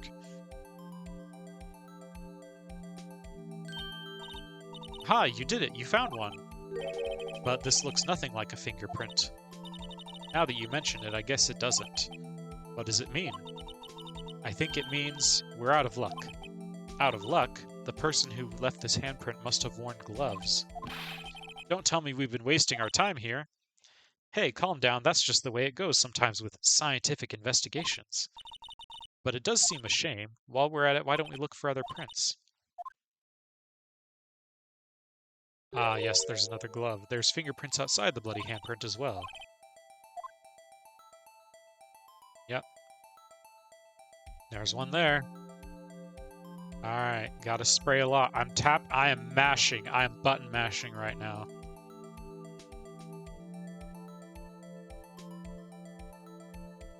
Ah, there we go. Oh, was that not enough? Do I have to do more? See, I told you, you gotta use a lot. Yay, a print so clear it's dazzling. Dazzling? Anyway, this print took a lot of effort to find. Let's match it up right away. So we're not done yet? This is quite a process. Well, there's no point in finding a fingerprint and not knowing who the owner is, right? I guess she's right. Look at the fingerprint data we got from Mr. Edgeworth and point out the person you think left these prints. The bloody handprint and the fingerprints are in different places, right? That means the prints probably don't have anything to do with our case, so whose fingerprints would we most likely find on this evidence locker? Isn't it Gumshoe? Yeah, it looks like it's him. Comparing.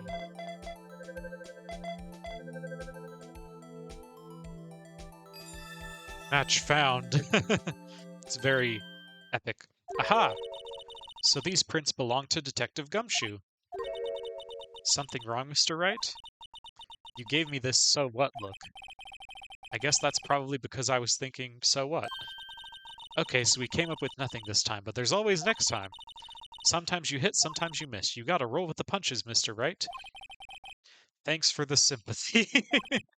Wait, if I remember correctly, there was one other handprint in this room. Let's check it out. Yeah, we gotta go find the other handprint in the room. It was over hither. Right?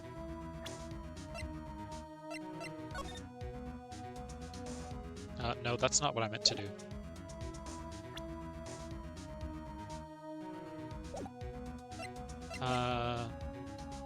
Oh, do we have to use the spray fluid again?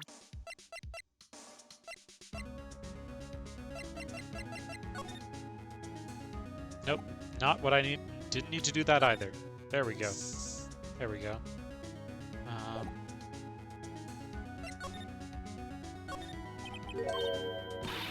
There was a handprint here. Okay, want to try using this? Yes. Let's check for prints. That's the spirit. Oh, but I have to warn you about something first. The area with the blood was wiped away, right? We only ended up finding it using chemical means. Any prints on that area will have been wiped away too. Oh, right. So that means no prints. Would you say the probability of your hypothesis is high? Don't ask me. Anyway, we must try to find prints that weren't wiped away. Prints other than the ones left by the bloody hand. Ah, so like over here, huh? Oh, I saw it turn yellow for a second. There we go. Time to button mash. Time to button mash. I'm mashing. I'm mashing.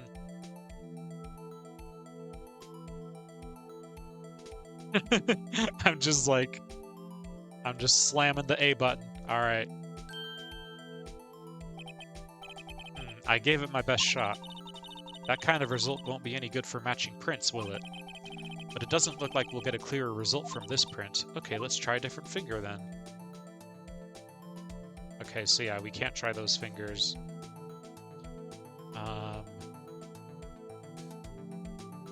There's a thumb somewhere around here, right? I'm playing Hunt the Pixel. I'm really playing Hunt the Pixel. Oh, I'm waiting for it to turn yellow.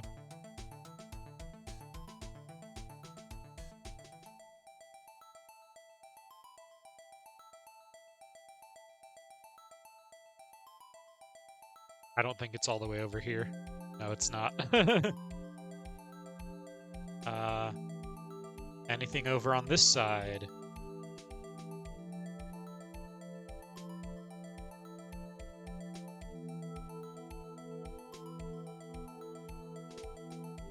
That's as far as it goes. Oh,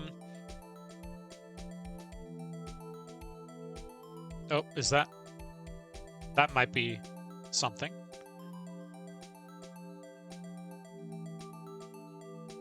Just gotta play a little game of Hunt the Pixel sometimes, you know? And gotta mash the A button.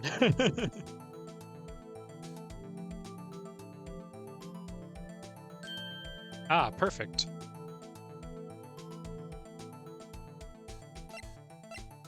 Yeah, so it's the,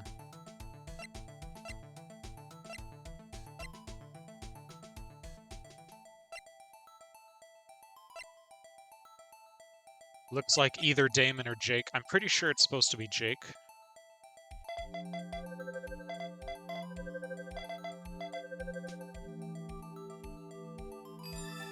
Yay! Hey, these fingerprints, they... Whose are they? Whose? Is it someone I know? It's Officer Marshall! Exclamation point, exclamation point, exclamation point. Officer Jake Marshall? Marshall's fingerprints. Added to court record. That's gotta be a coincidence. He's not involved in the crime. Emma? This is decidedly different from Detective Gumshoe's prints. The luminol reaction. The blood and the fingerprints are in the same place. Oh, so we have Jake Marshall's fingerprints on a wiped blood stain. But why would Officer Marshall... It looks like our investigation is finally turning up some results. I guess this is what you call decisive evidence. I don't believe it. Oh, there's the break. Okay. Yay, we did it. We're gonna save. Okay. Now...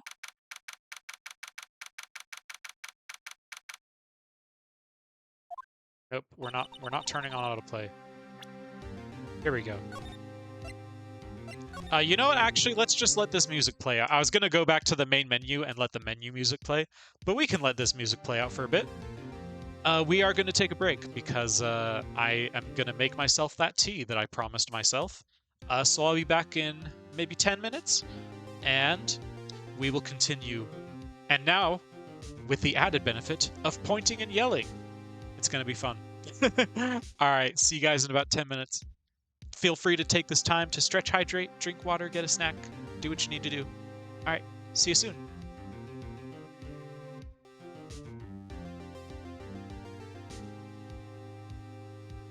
Okay, as promised, I now have a cup of green tea.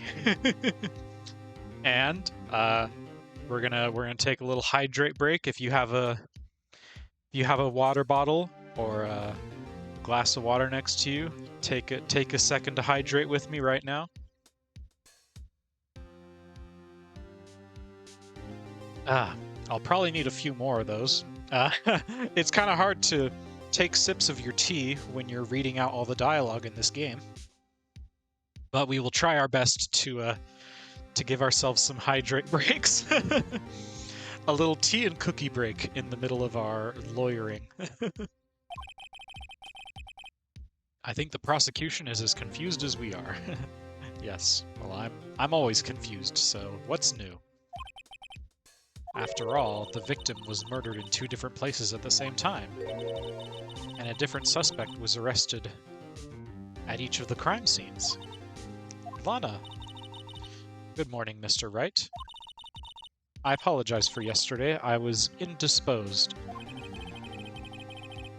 I hope they didn't hold you too long for questioning. We just finished, actually. I'm used to all-nighters, though. All-night questioning, geez. So how'd it go? It says Mr. Wright suspects. The police are clueless. I figured as much, so I struck a plea bargain. A plea bargain? What do you mean by that? We agreed that if I told them the truth behind this simultaneous murder, they wouldn't seek capital punishment. That's what I mean, Emma. But Lana, don't tell me you... Much to my regret, I'm as much in the dark about this as they are. Yeah, she's gonna start confessing to crimes she didn't do. Gonna pull out a Maya on us. Ms. Sky, we found trace evidence of a certain person at the police department's evidence room. They belonged to Officer Jake Marshall. What kind of trace evidence? Blood-stained fingerprints, to be exact. That's the trump card I have up my sleeve today. You do understand what this means, don't you? In order to defend my sister, you're going to accuse Mr. Marshall? We have to play the cards we're dealt. Isn't that right, Ms. Sky? Do what you have to do, Mr. Wright. Ah, she's actually letting us. Amazing. Okay, this is gonna be hydrate break while we mash through this opening text.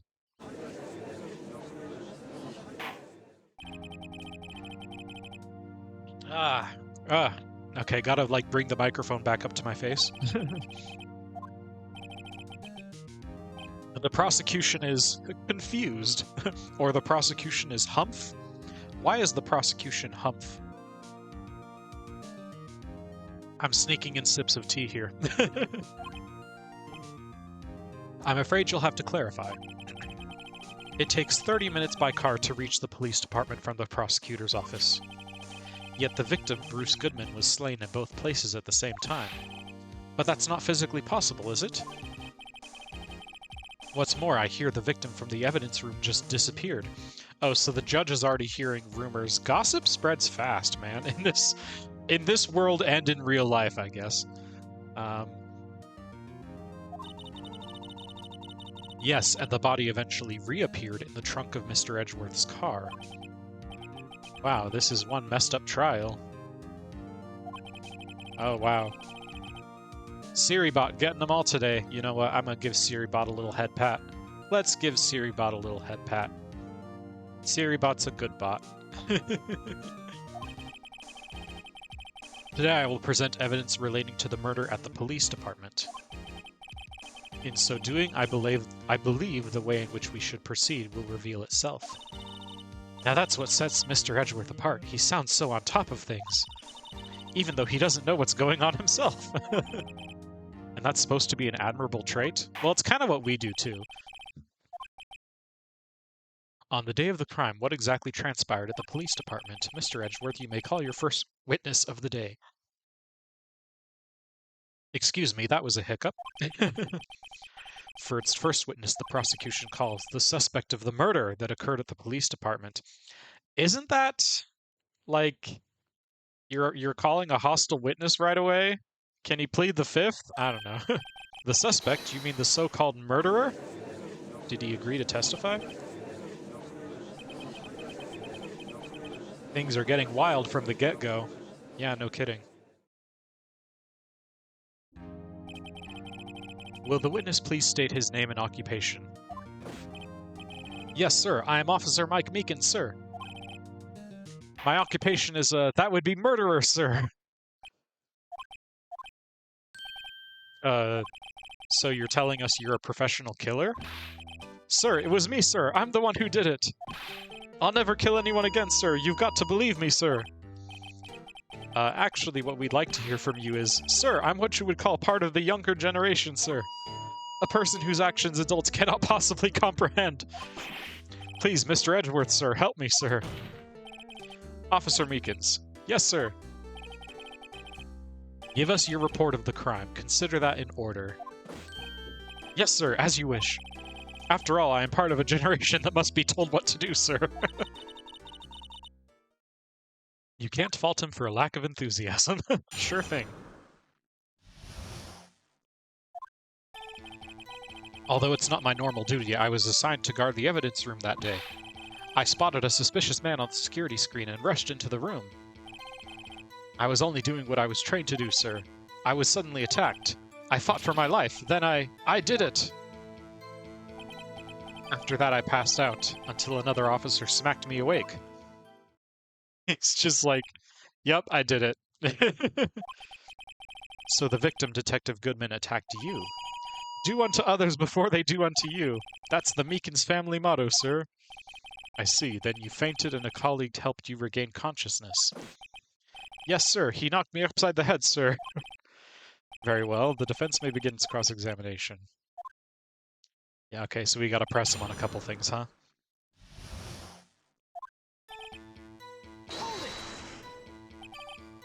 Mr. Meekins, you work in the General Affairs Department, do you not? Yes, sir. I am in charge of hiring new recruits, sir. 22 and he's a recruiter. Evidence transfer was taking place on the day of the crime, which meant many officers were given special tasks not ordinarily performed. I was in charge of guarding the Blue Badger, sir. The Blue Badger? Yes, sir, the lovely police mascot created by the Chief of Detectives, sir. I was to ensure it wasn't broken during the transfer process. That was my sole mission for the day, sir. That's quite a job. I see. Sounds like a very important mission. After the awards ceremony finished that day, there were so many people running around that I relocated the Blue Badger to the evidence room. So that's why you went to the evidence room. Tell us, what did you see when you got there? So he said it was made by the Chief of Detectives, but I don't think that's accurate, because it was made by Gumshoe, right? Anyway, I don't know, that's not what we're supposed to see yet, anyway.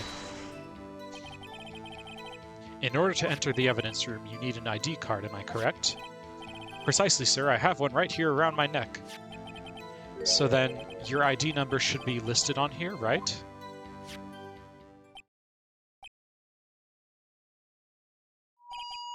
There it is! I found it! This is the one right here. Could you please read us the number? Yes, sir. It's 498-9596. That's my number, sir. I see. But the number 498-9596 is shown as being used twice. Please explain, witness. It's no real mystery, sir. The first time is when I relocated the Blue Badger to the evidence room, and the second time is when I went to go get him after everything settled down. I see, so it was during that second time when... Yes, sir, that was when I spotted the man on the security screen. All right. I was only doing what I was trained to do, sir, and I was suddenly attacked. So you were attacked. Can you please tell us exactly what happened to you?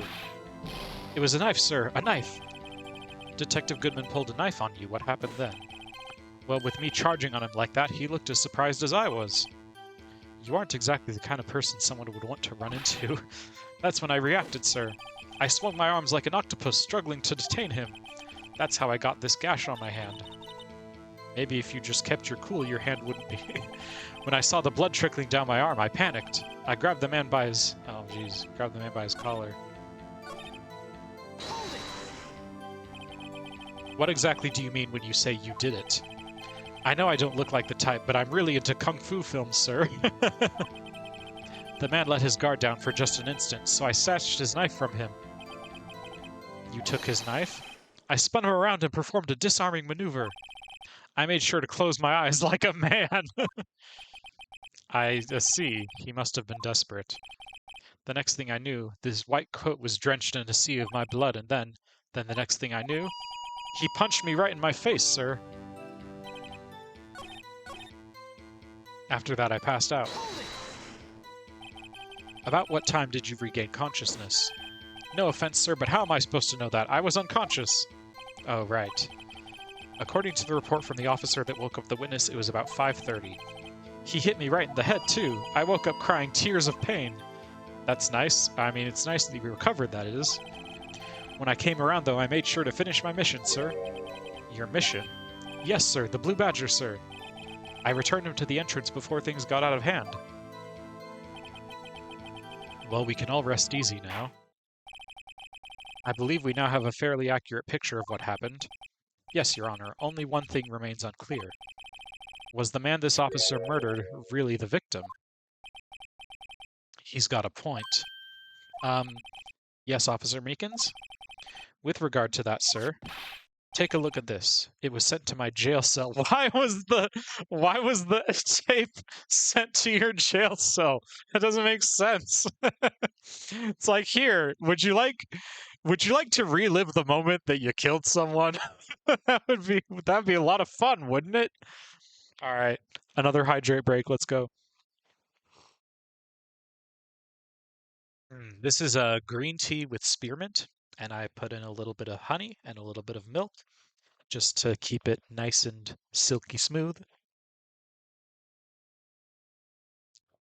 And it's lovely. Chief Gant delivered it to me just this morning, sir. The chief delivered it? What is that? A videotape? Mint tea? Yep. It was green tea with spearmint. We do not have many tea options in the house right now. I should probably go to the store, but we have hibiscus tea and green tea. I would like to get maybe a chamomile. Chamomile's good, but we don't have that right now. It contains footage from the security camera in the evidence room. What? But I specifically asked if there was such a tape, and was told it had been mistakenly erased. That's quite a mistake. I just do what I'm told, sir. It's the only thing I'm really good at. Aw, poor guy. Looks like the communication with the police department is as good as ever. Well then, let's have a look. Show us the video of you murdering the victim. Oh, please stop using that word murder, sir. It scares me. Aw, poor guy. A video of a real murder. Just what are we getting ourselves into?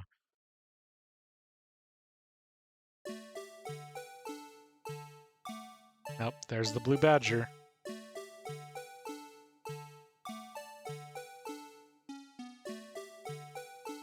Let's see. It's gonna pan left. And oop! There's a scary guy in a coat.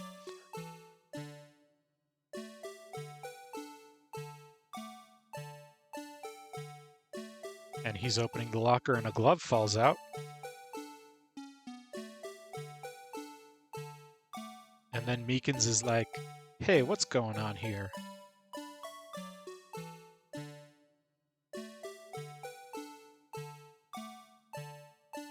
Oh, dang.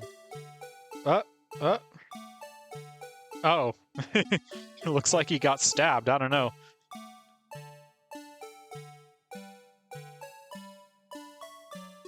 I like how the camera very conveniently pans away. Just very conveniently pans away. Alright, there's Meekins on the ground. and the dude just disappears.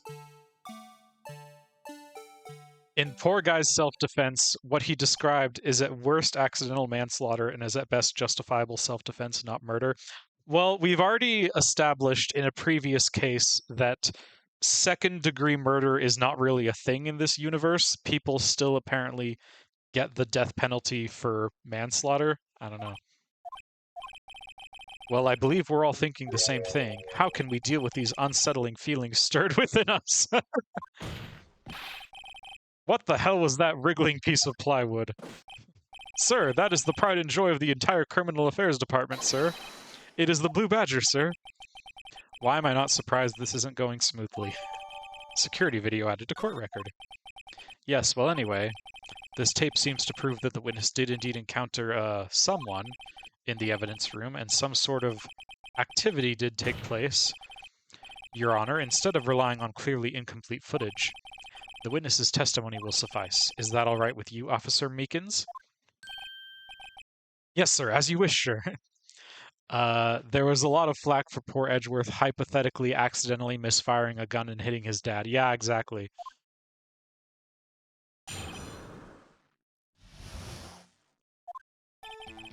His face can't be clearly seen in the video, but there's no question that the other person was Detective Goodman, sir.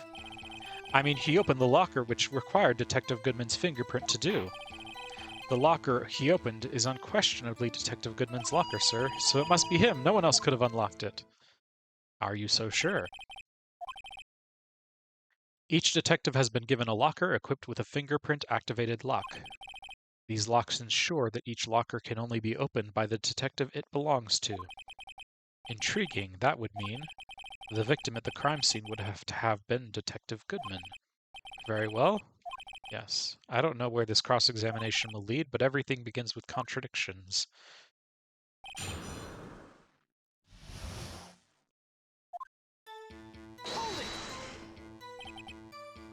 Tell me, were you able to get a good look at him? At the face of the man who attacked you with a knife?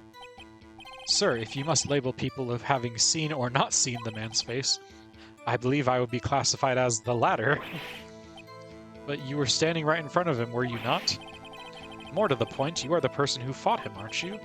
Oh yes, sir, but I didn't get a clear look at his face, sir. I'm not the kind of guy who looks directly at people when talking with them, you see. Yeah, sounds like it. That's a good trait for a police officer. Still, I'm sure it was him. I'd bet my badge on it. Oh, there was a Fido, and I missed it. Someone, oh, who was it? Someone was talking about Fido and, like, wanting to eat it, and I'm like, you'd eat a dog? It's definitely a very edible-looking dog, for sure.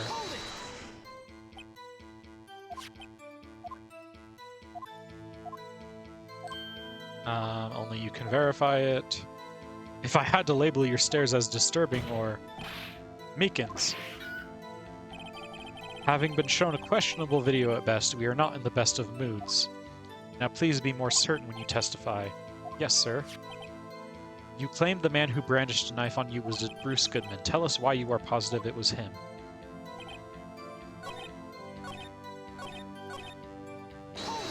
Required his fingerprint to do so. About these lockers, is there no other way to open them? No, sir. I myself tried all kinds of methods in the past. They only respond to registered fingerprints, sir. I wonder what kind of methods he's tried. If the man opened the locker's lock, which only responds to its registered fingerprints, then he must be the person the locker was assigned to. Exactly my point, sir, and this too. The locker he opened is unquestionably Detective Goodman's locker, sir. How do you know that information? I've heard rumors, sir, from people in the know, sir. People in the know? The workers in the department cafeteria, sir, they keep me informed. They also listen to my romantic troubles, sir. For the record, the opened locker did indeed belong to Detective Goodman. I verified this information through a more reliable source.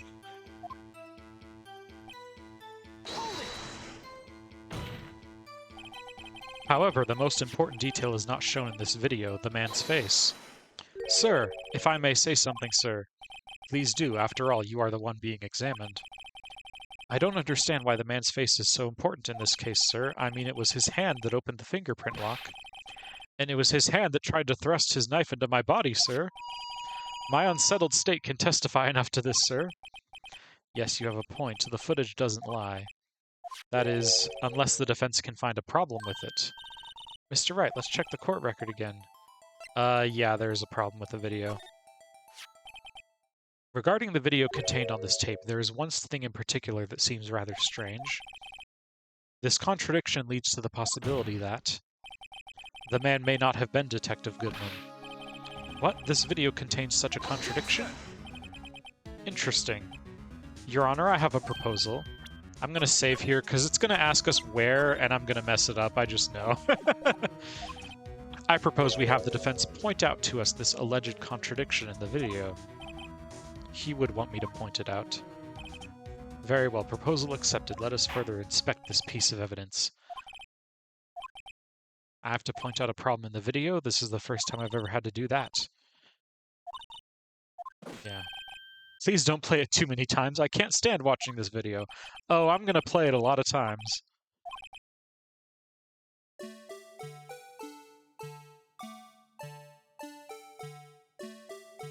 Oh boy, where's...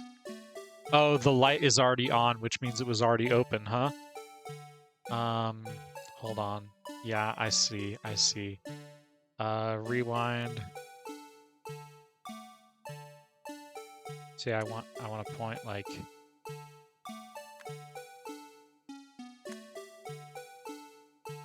there. The thing that's strange about this video has got to be this. Officer Meekins. Sir, do you mean me, sir? As I understand it, the locker apparatus works like this. Oh, there's the screen tear again. When you grab the handle, a sensor reads your fingerprint. If it's a match, the light turns on and the lock is released.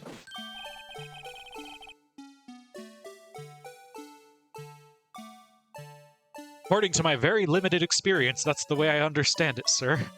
You're a Blue Badger hater, Sega. Aw. But what did he do to you?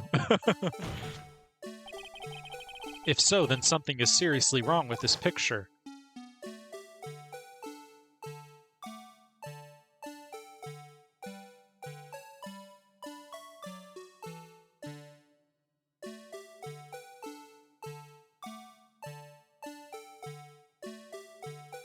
Blue Badger did it? Oh no! The Badger stabbed him. When the victim reaches for the handle to open the locker, let's rewind to a little earlier.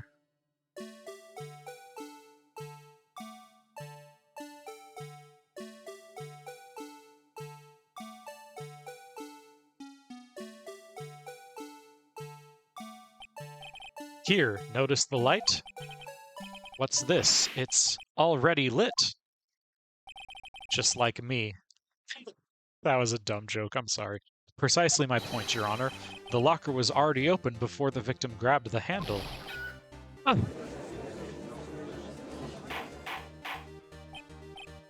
Order, what's the meaning of this? It's very simple, Your Honor. The locker wasn't locked on the day of the crime. But the locker locks are controlled by an electronic system. When a door is shut, a sensor is triggered and the locker is automatically locked. Oh, I know, it must have broken down. Of course, I'm not an expert in this. That's not likely, Your Honor. The sensor would detect and report any malfunction. Oh well, it just goes to show novices should keep their mouths shut. So then, Mr. Wright, do you have an explanation? Me, Your Honor? Yes, why wasn't the locker locked? Me, Your Honor? Yes, well, you see, this isn't exactly my field. What do you think, Miss Scientific Investigator? Oh, maybe something jammed the system sensor? Something jammed the sensor, say. There's something else that seems out of place in this video. Yeah, I thought so too. There's got to be another clue somewhere in this footage. Let's inspect the video once more. We're going to save again. I'm pretty sure they want us to point out the glove, but I'm not entirely sure.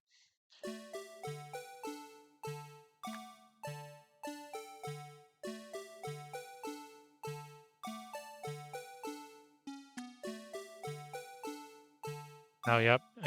glove falls out.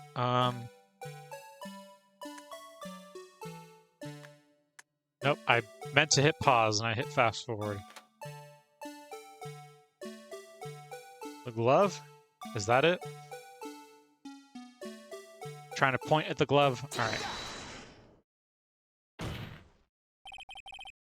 Please watch closely. This is the continuation of the part I showed you earlier. Alright, hydrate break while he does this.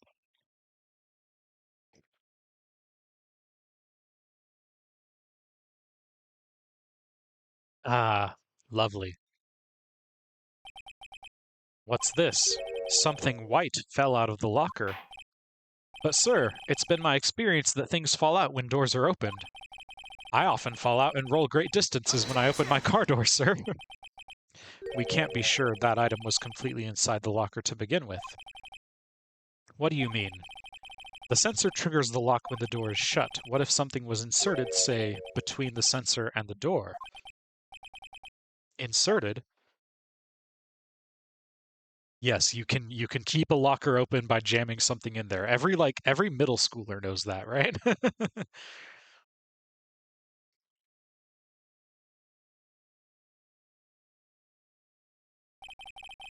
This white thing wasn't inside the locker, it was stuck between the door and the sensor. Oh, I understand now, sir. It's just like my tie. 2 out of 3 times it gets stuck in the door when I get out of my patrol vehicle, sir. Instead of the door closing, my tie chokes me. But the object would have to be extremely thin to fit in the door. Not only that, it would also have to block electrical currents. It would need to be an insulator. Yes, an insulator, but at the crime scene. There just might have been something that fits the description. But sir, by insulator you don't mean... I think I've finally got this figured out. Very well. Will the defense please present the relevant evidence? What was this insulator that was stuck in the locker door? Yeah, there's only one option. It's the glove, right? It's pretty clearly a glove on the video. I found this near the locker, a thin rubber glove. But we can't be sure that was in the victim's locker. It has a tag that says SL9 incident. The video seems to depict the victim opening the locker, but that isn't the case. The lit lamp attests to this. On the day of the crime, even I could have opened that locker. Is this not so, Officer Meekins? Sir, it would appear so, sir.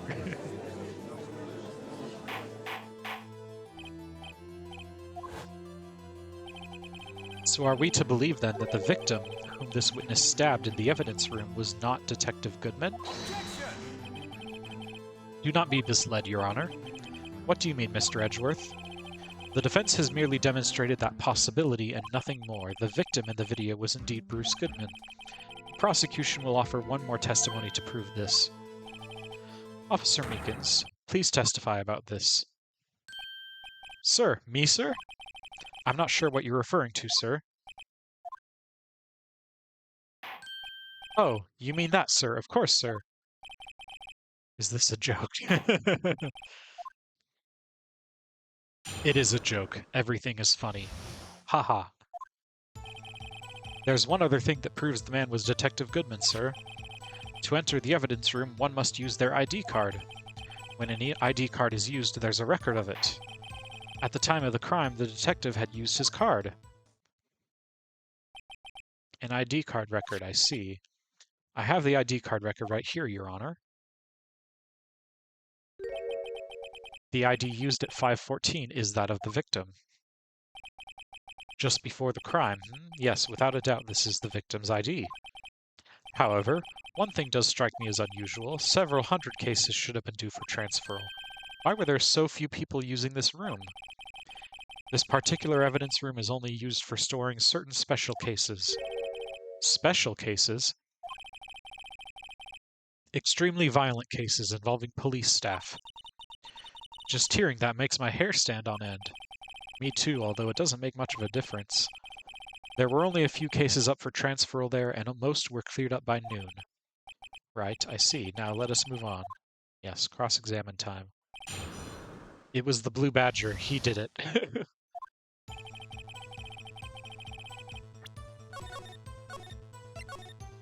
We are remembering to save often. Is that card hanging from your neck one of these ID cards?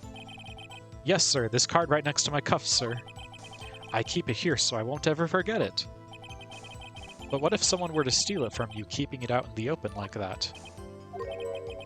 Maybe I shouldn't wear it around my neck. Remember when I said 2 out of 3 times my tie gets stuck when I get out of my car? Well, the remaining time it's my ID card that gets stuck. Instead of the door closing, my ID card chokes me. Maybe I should just leave this one alone.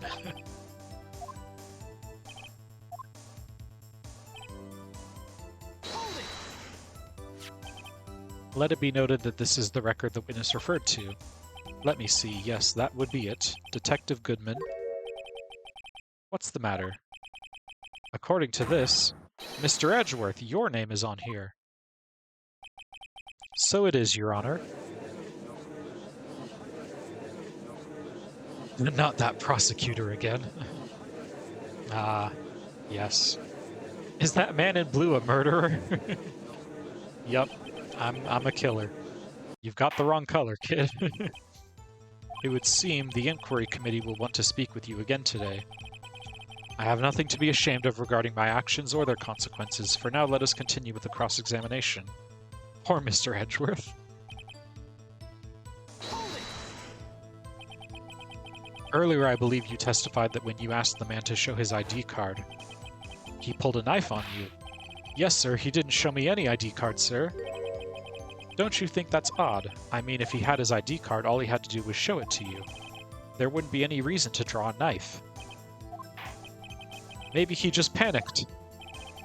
Everything stems from contradictions. Let's point them out. Confused. The problem with this ID card testimony is far too obvious. It's not like Edgeworth to miss something like this. Wait, the problem is far too obvious. I'm not getting it. Yeah, this is...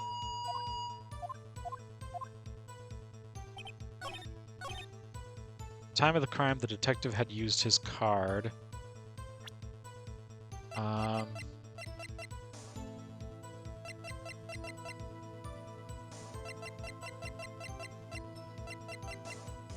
What's wrong with the record?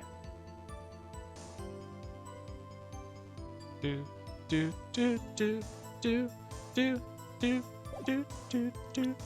Is it that he died within an hour and a half of 4 p.m.? No, that's not quite it either.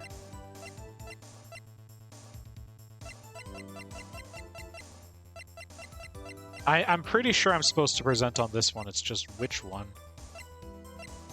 Let's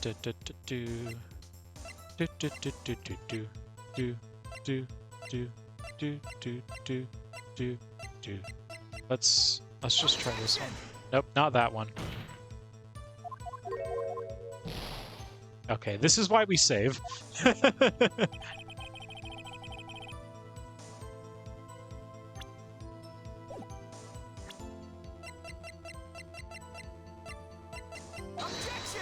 Nope, not that one either.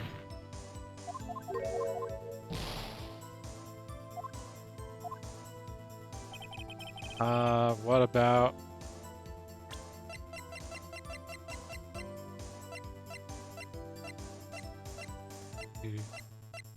Is it the video?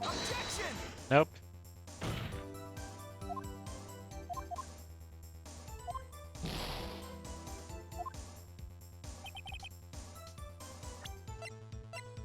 Do do do do do do do do do do do do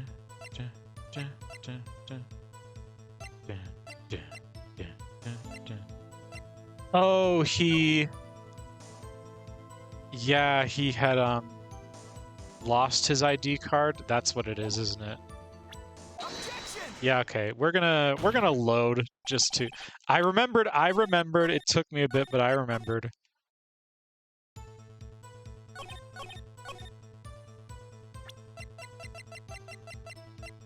Here we go. Here we go. Wait one moment, Officer Meekins. I'm not good at waiting, sir. I have the victim's ID card right here. I found it at the crime scene. That makes sense.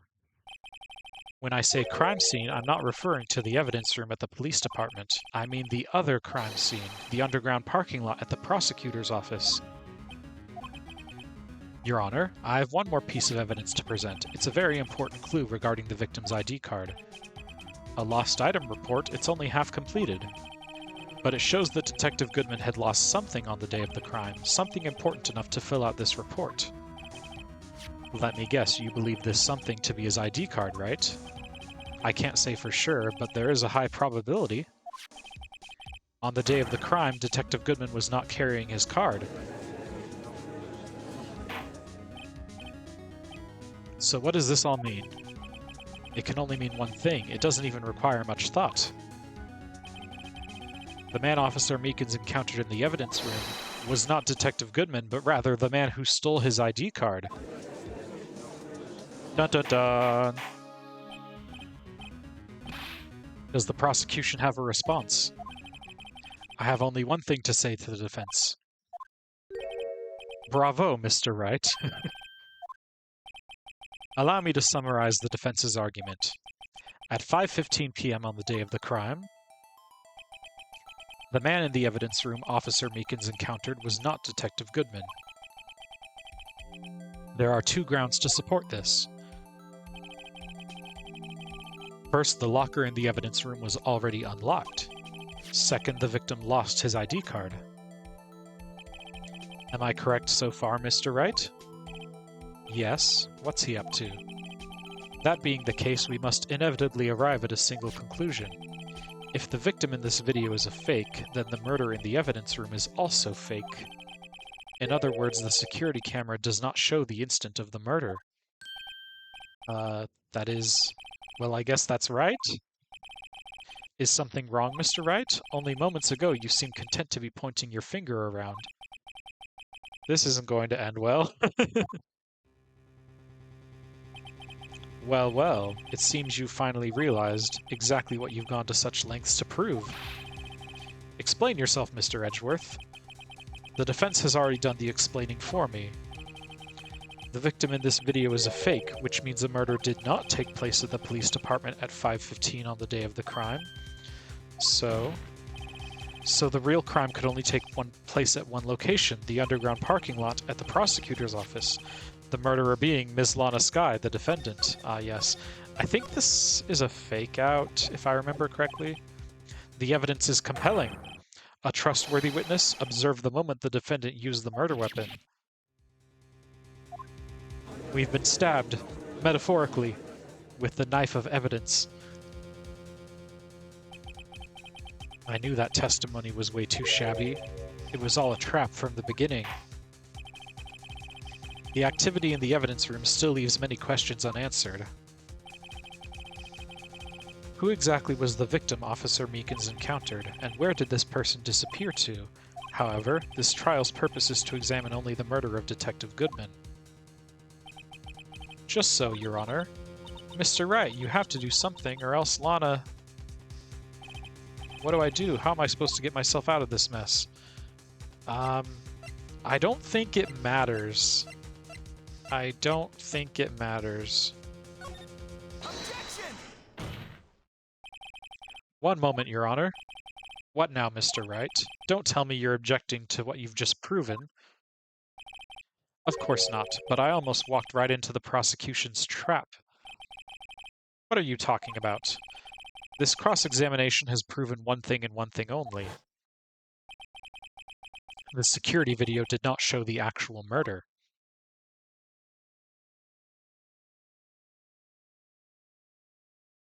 But not that there was no murder at all? Yeah.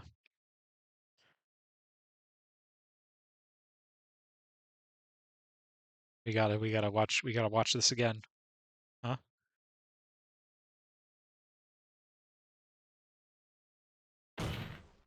Slam table.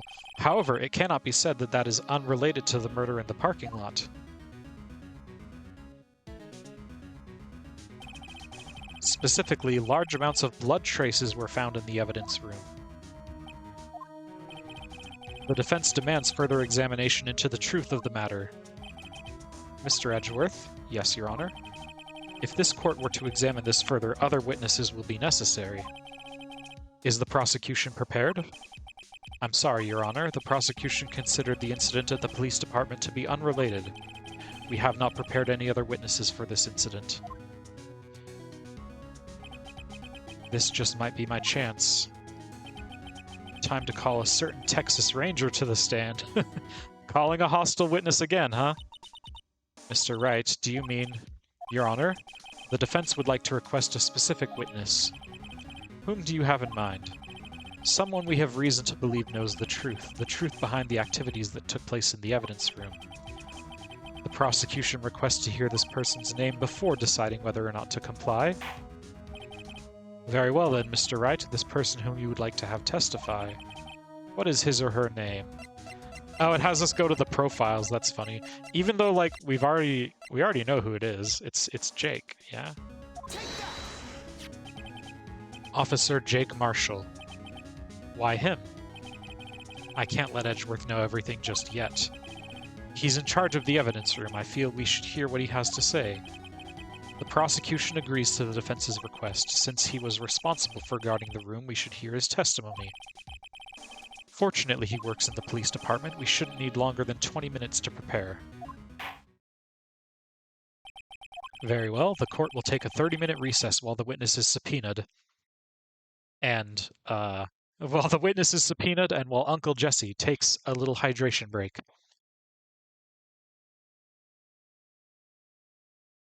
It's already a little bit cold. Court is in recess. Recess! We're gonna go play on the playground. Let's go.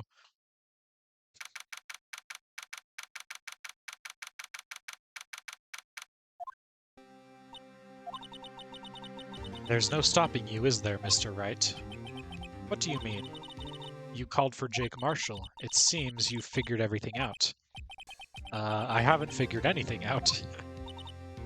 Lana, you're the one who knows everything. Emma, you always know everything. Why don't you just tell us? Mr. Wright is trying his hardest to protect you. I don't recall ever asking for his protection. How can you be so cold? Why you gotta be so... Okay. Don't you trust me? Hope I'm not interrupting anything, pals. Good old Gumshoe. Oh, guess I am. I'll come back later. Wait, Gumshoe, what is it? You've got a lot of nerve, pal, making a detective run around while on duty. And to top it off, you call me here. I've seen happier people at funerals. Sorry, detective. You better be, pal. Hey. Hey, hey! I didn't see you there, Chief Prosecutor Sky. That's okay, so have you brought what I asked? Oh, oh-ho! Oh-ho-ho-ho-ho-ho! You mean this, right? My apologies, Detective. Due to my present circumstances, I was forced to use Mr. Wright's name when making my request. My name? Never in a million years would I have thought it was you who asked me. Could I bother you to bring me the SL9 incident files? I'll need them by noon. Talk about crazy. The SL9 incident? But Lana, that's... I thought Mr. Wright might need them, so I had them brought here. Here, you might do well to read them. I can't believe you, the chief prosecutor, were a witness in that case. Ms. Sky was a witness. Yeah, so we want to read this. Perpetrator Chodark, crime, serial murder, sentence, death. Edward Jones, Edith Kirby, Jeb Bates, Jason Knight, Rachel Moss, Neil Marshall. Head prosecutor Miles Edgeworth. Witnesses Lana and Emma Sky. Damon Gant and Lana Sky. Investigators Bruce Goodman, Jake Marshall, Angel Star. Yep. Yep, yep, yep. Yep, yep, yep. Yep, yep, yep, yep, yep. Yep, yep. Oh, what? Now that I've brought you your stuff, you're just gonna ignore me? Emma, but why? Why is your name in here? What? My name's in there? I don't know. Unless... No, it couldn't be. Lana, this SL9 incident, is that... That's the classification number the police filed it under. 2 years ago, the rest of the world knew it as the Joe Dark killings. Aha. Joe Dark. No, Lana. That's over with. No. Oh, she ran away. You know what? I just remembered. I gotta be somewhere. Sorry, pal, but I'm out of here. Jake Marshall, Angel Star, Damon Gant, Miles Edgeworth. Not to mention Lana and Emma. Everyone involved in this case is connected to those killings 2 years ago. This cannot just be a coincidence. Knowing you, you just might be able to figure it out. Time to get back to the trial, Mr. Wright. Best of luck. I better take a good look at this file. Well, we just did, so I think we're all right.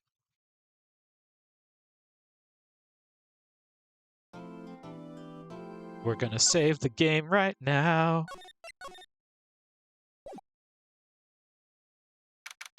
Dun dun. We need the Law and Order sound. Hatrat in the chat. Hey, that rhymes. Emma didn't come back. Allow me to call the next witness to the stand. The officer in charge of guarding the evidence room on the day of the crime. Witness, please state your name and occupation. Me, partner? Oh, I'm just a man, same as you, wandering the trails of civilization. Occasionally helping the elderly cross intersections when needed. Yes, we get it. Oh, I know, you're a patrolman. And he is getting slammed drunk right now. That flask, he is chugging. As for my name, if you listen hard enough, you can hear the howling wind call it out. To be exact, it's Jake Marshall, Your Honor. Howling wind, I've never heard Edgeworth described that way before. Now, Mr. Marshall, let me ask you something. You were in charge of guarding the evidence room on the day of the crime took place. Is this correct? According to the papers, partner. What do you mean? A desperado's soul is as boundless as the desert sands, and no paper can sum it up. Maybe it's best we get on with this quickly. Please share with us your testimony of the day of the crime in plain old English.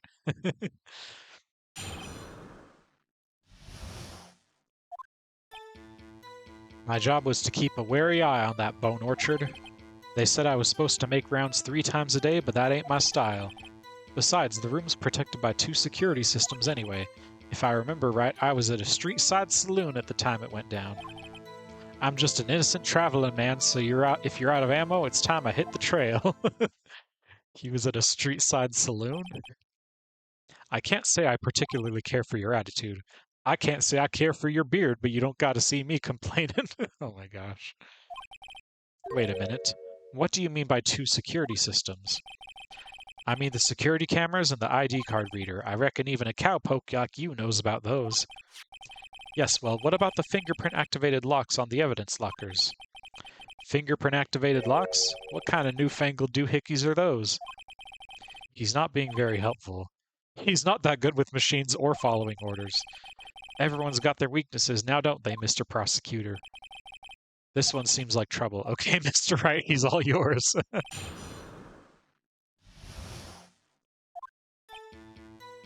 So, if I remember correctly... Excuse me.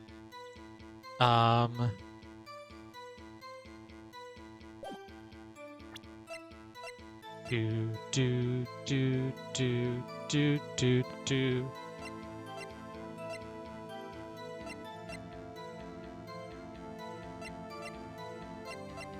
Yeah, okay, I remember. If I remember right, I was at a street-side saloon the time it went down, and I think, what were you doing in a place like that? I was eating spaghetti. Not even Angel's steak lunches can beat that parlor's vongole sepia pasta. Do you mean to tell us you abandoned your police duties to eat some noodles? Not all desperados eat tacos, partner. That's not what I meant. I hope this has at least taught you a lesson. This is usually where Edgeworth says, "Did you not want a raise this year?" Yeah, so that is the one, because he says he was gone when it happened, but there were fingerprints. Uh-oh.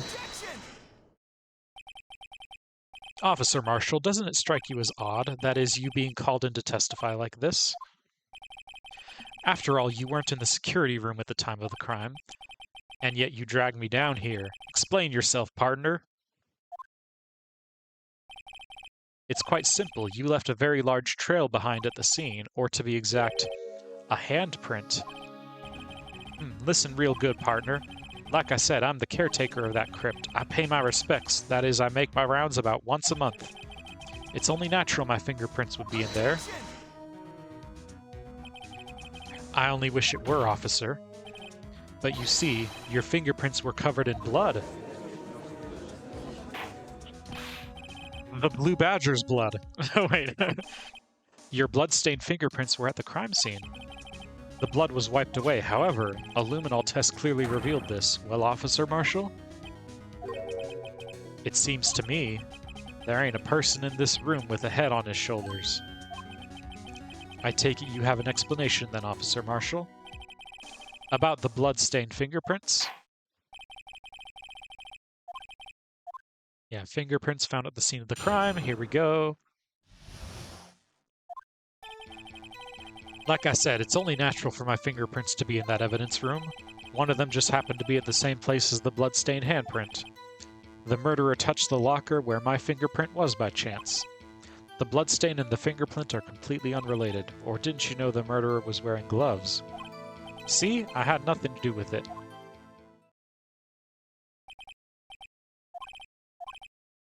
Life wouldn't be fun without any doubt, partner.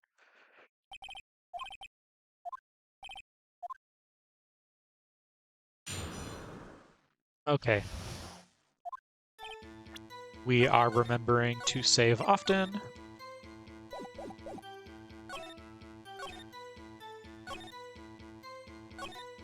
Didn't you know the murderer was wearing gloves? How did he know that? That's unrelated. They're as different as night and day. Kind of like cereal and cereal. One's got to do with breakfast while the other's a type of murder. He's right, although seemingly alike, they're totally different. I don't see what hominins have to do with this. How do you know that?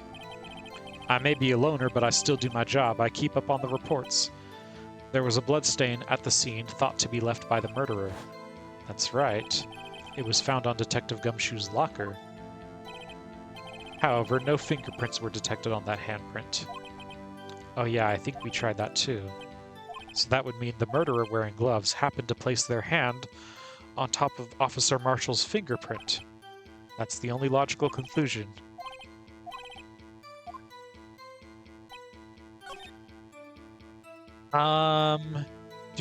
Do.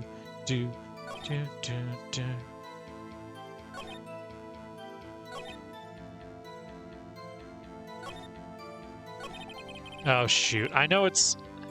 I feel like it's on the tip of my tongue which one it is. Is it the fact that the glove... No, because this is like a different glove, isn't it?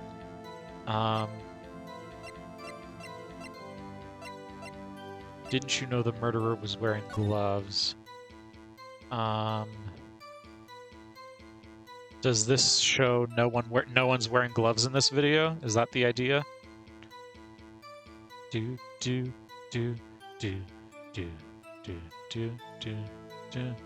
Yeah, I think you could say like no one's wearing gloves in this video. Nope, that's not it.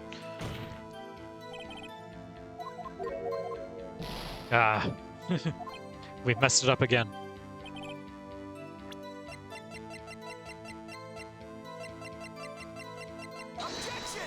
Not that one either. That was the other one I was thinking.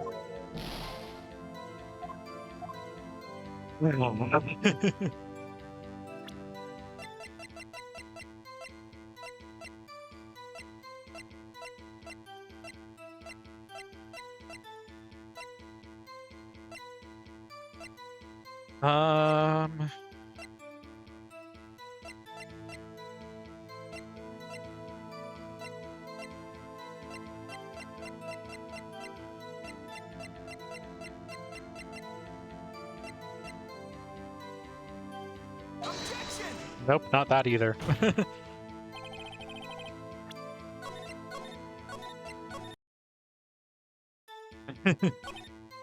Okay, let's just press everything to see if we get any extra clues here.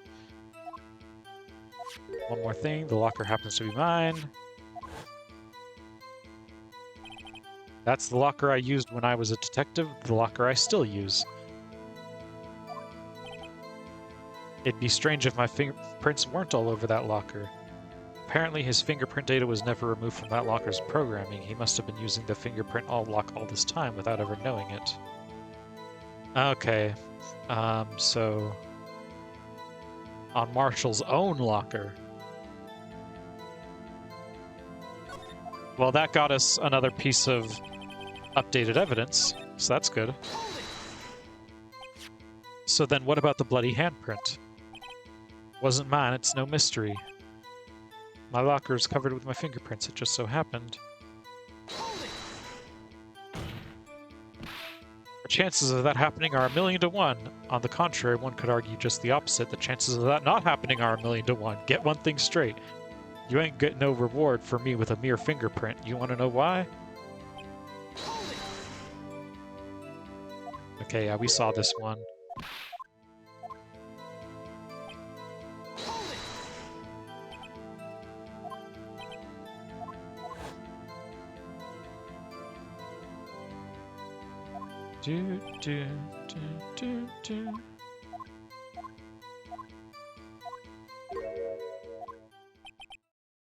Picture. This seal of blood. In the desert, it's just food for the buzzards. Okay, so we were just supposed to press on everything, huh? There's only one reality, and that's this. The security tape. So long as my trail isn't in there, you can't say otherwise. This isn't getting us anywhere, Mr. Wright. Please consider carefully where you're going with this cross-examination. Yes, Your Honor. Now then, continue your testimony, Officer Marshall. Too bad it wasn't me in that video, right, partner? Oh, there we go. What do you mean by that? You want to tie me to this crime, isn't that right, partner?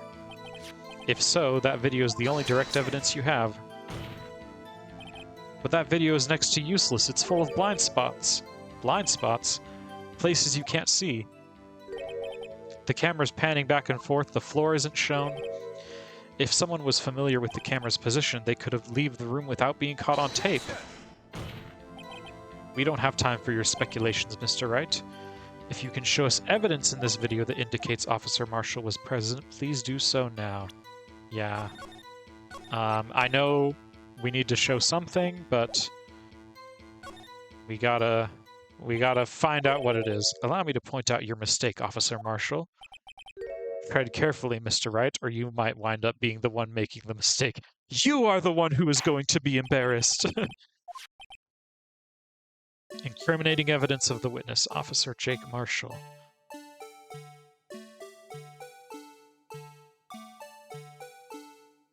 Okay, let me...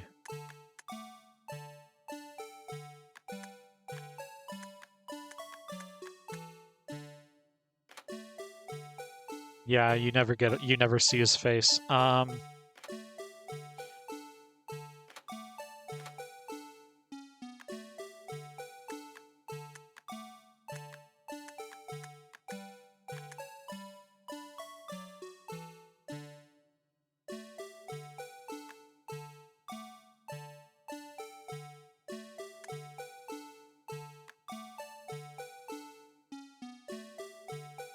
I'm actually not 100% sure. Hold on. I am actually going to double check this.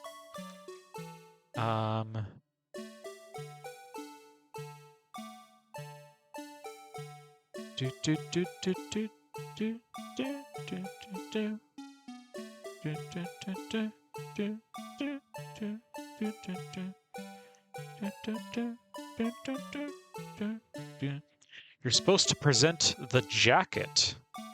That's a little odd, but I guess I'll just roll with it.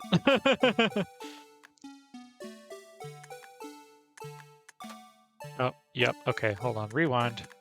Oh, we can even rewind frame by frame. That's kind of sick. Okay, supposed to present here, I guess. Not 100% sure why, but let's try anyway. There, how's that for evidence? Please allow me to apologize for my colleague, Your Honor. He gets carried away sometimes. Yes, well, this certainly isn't a first.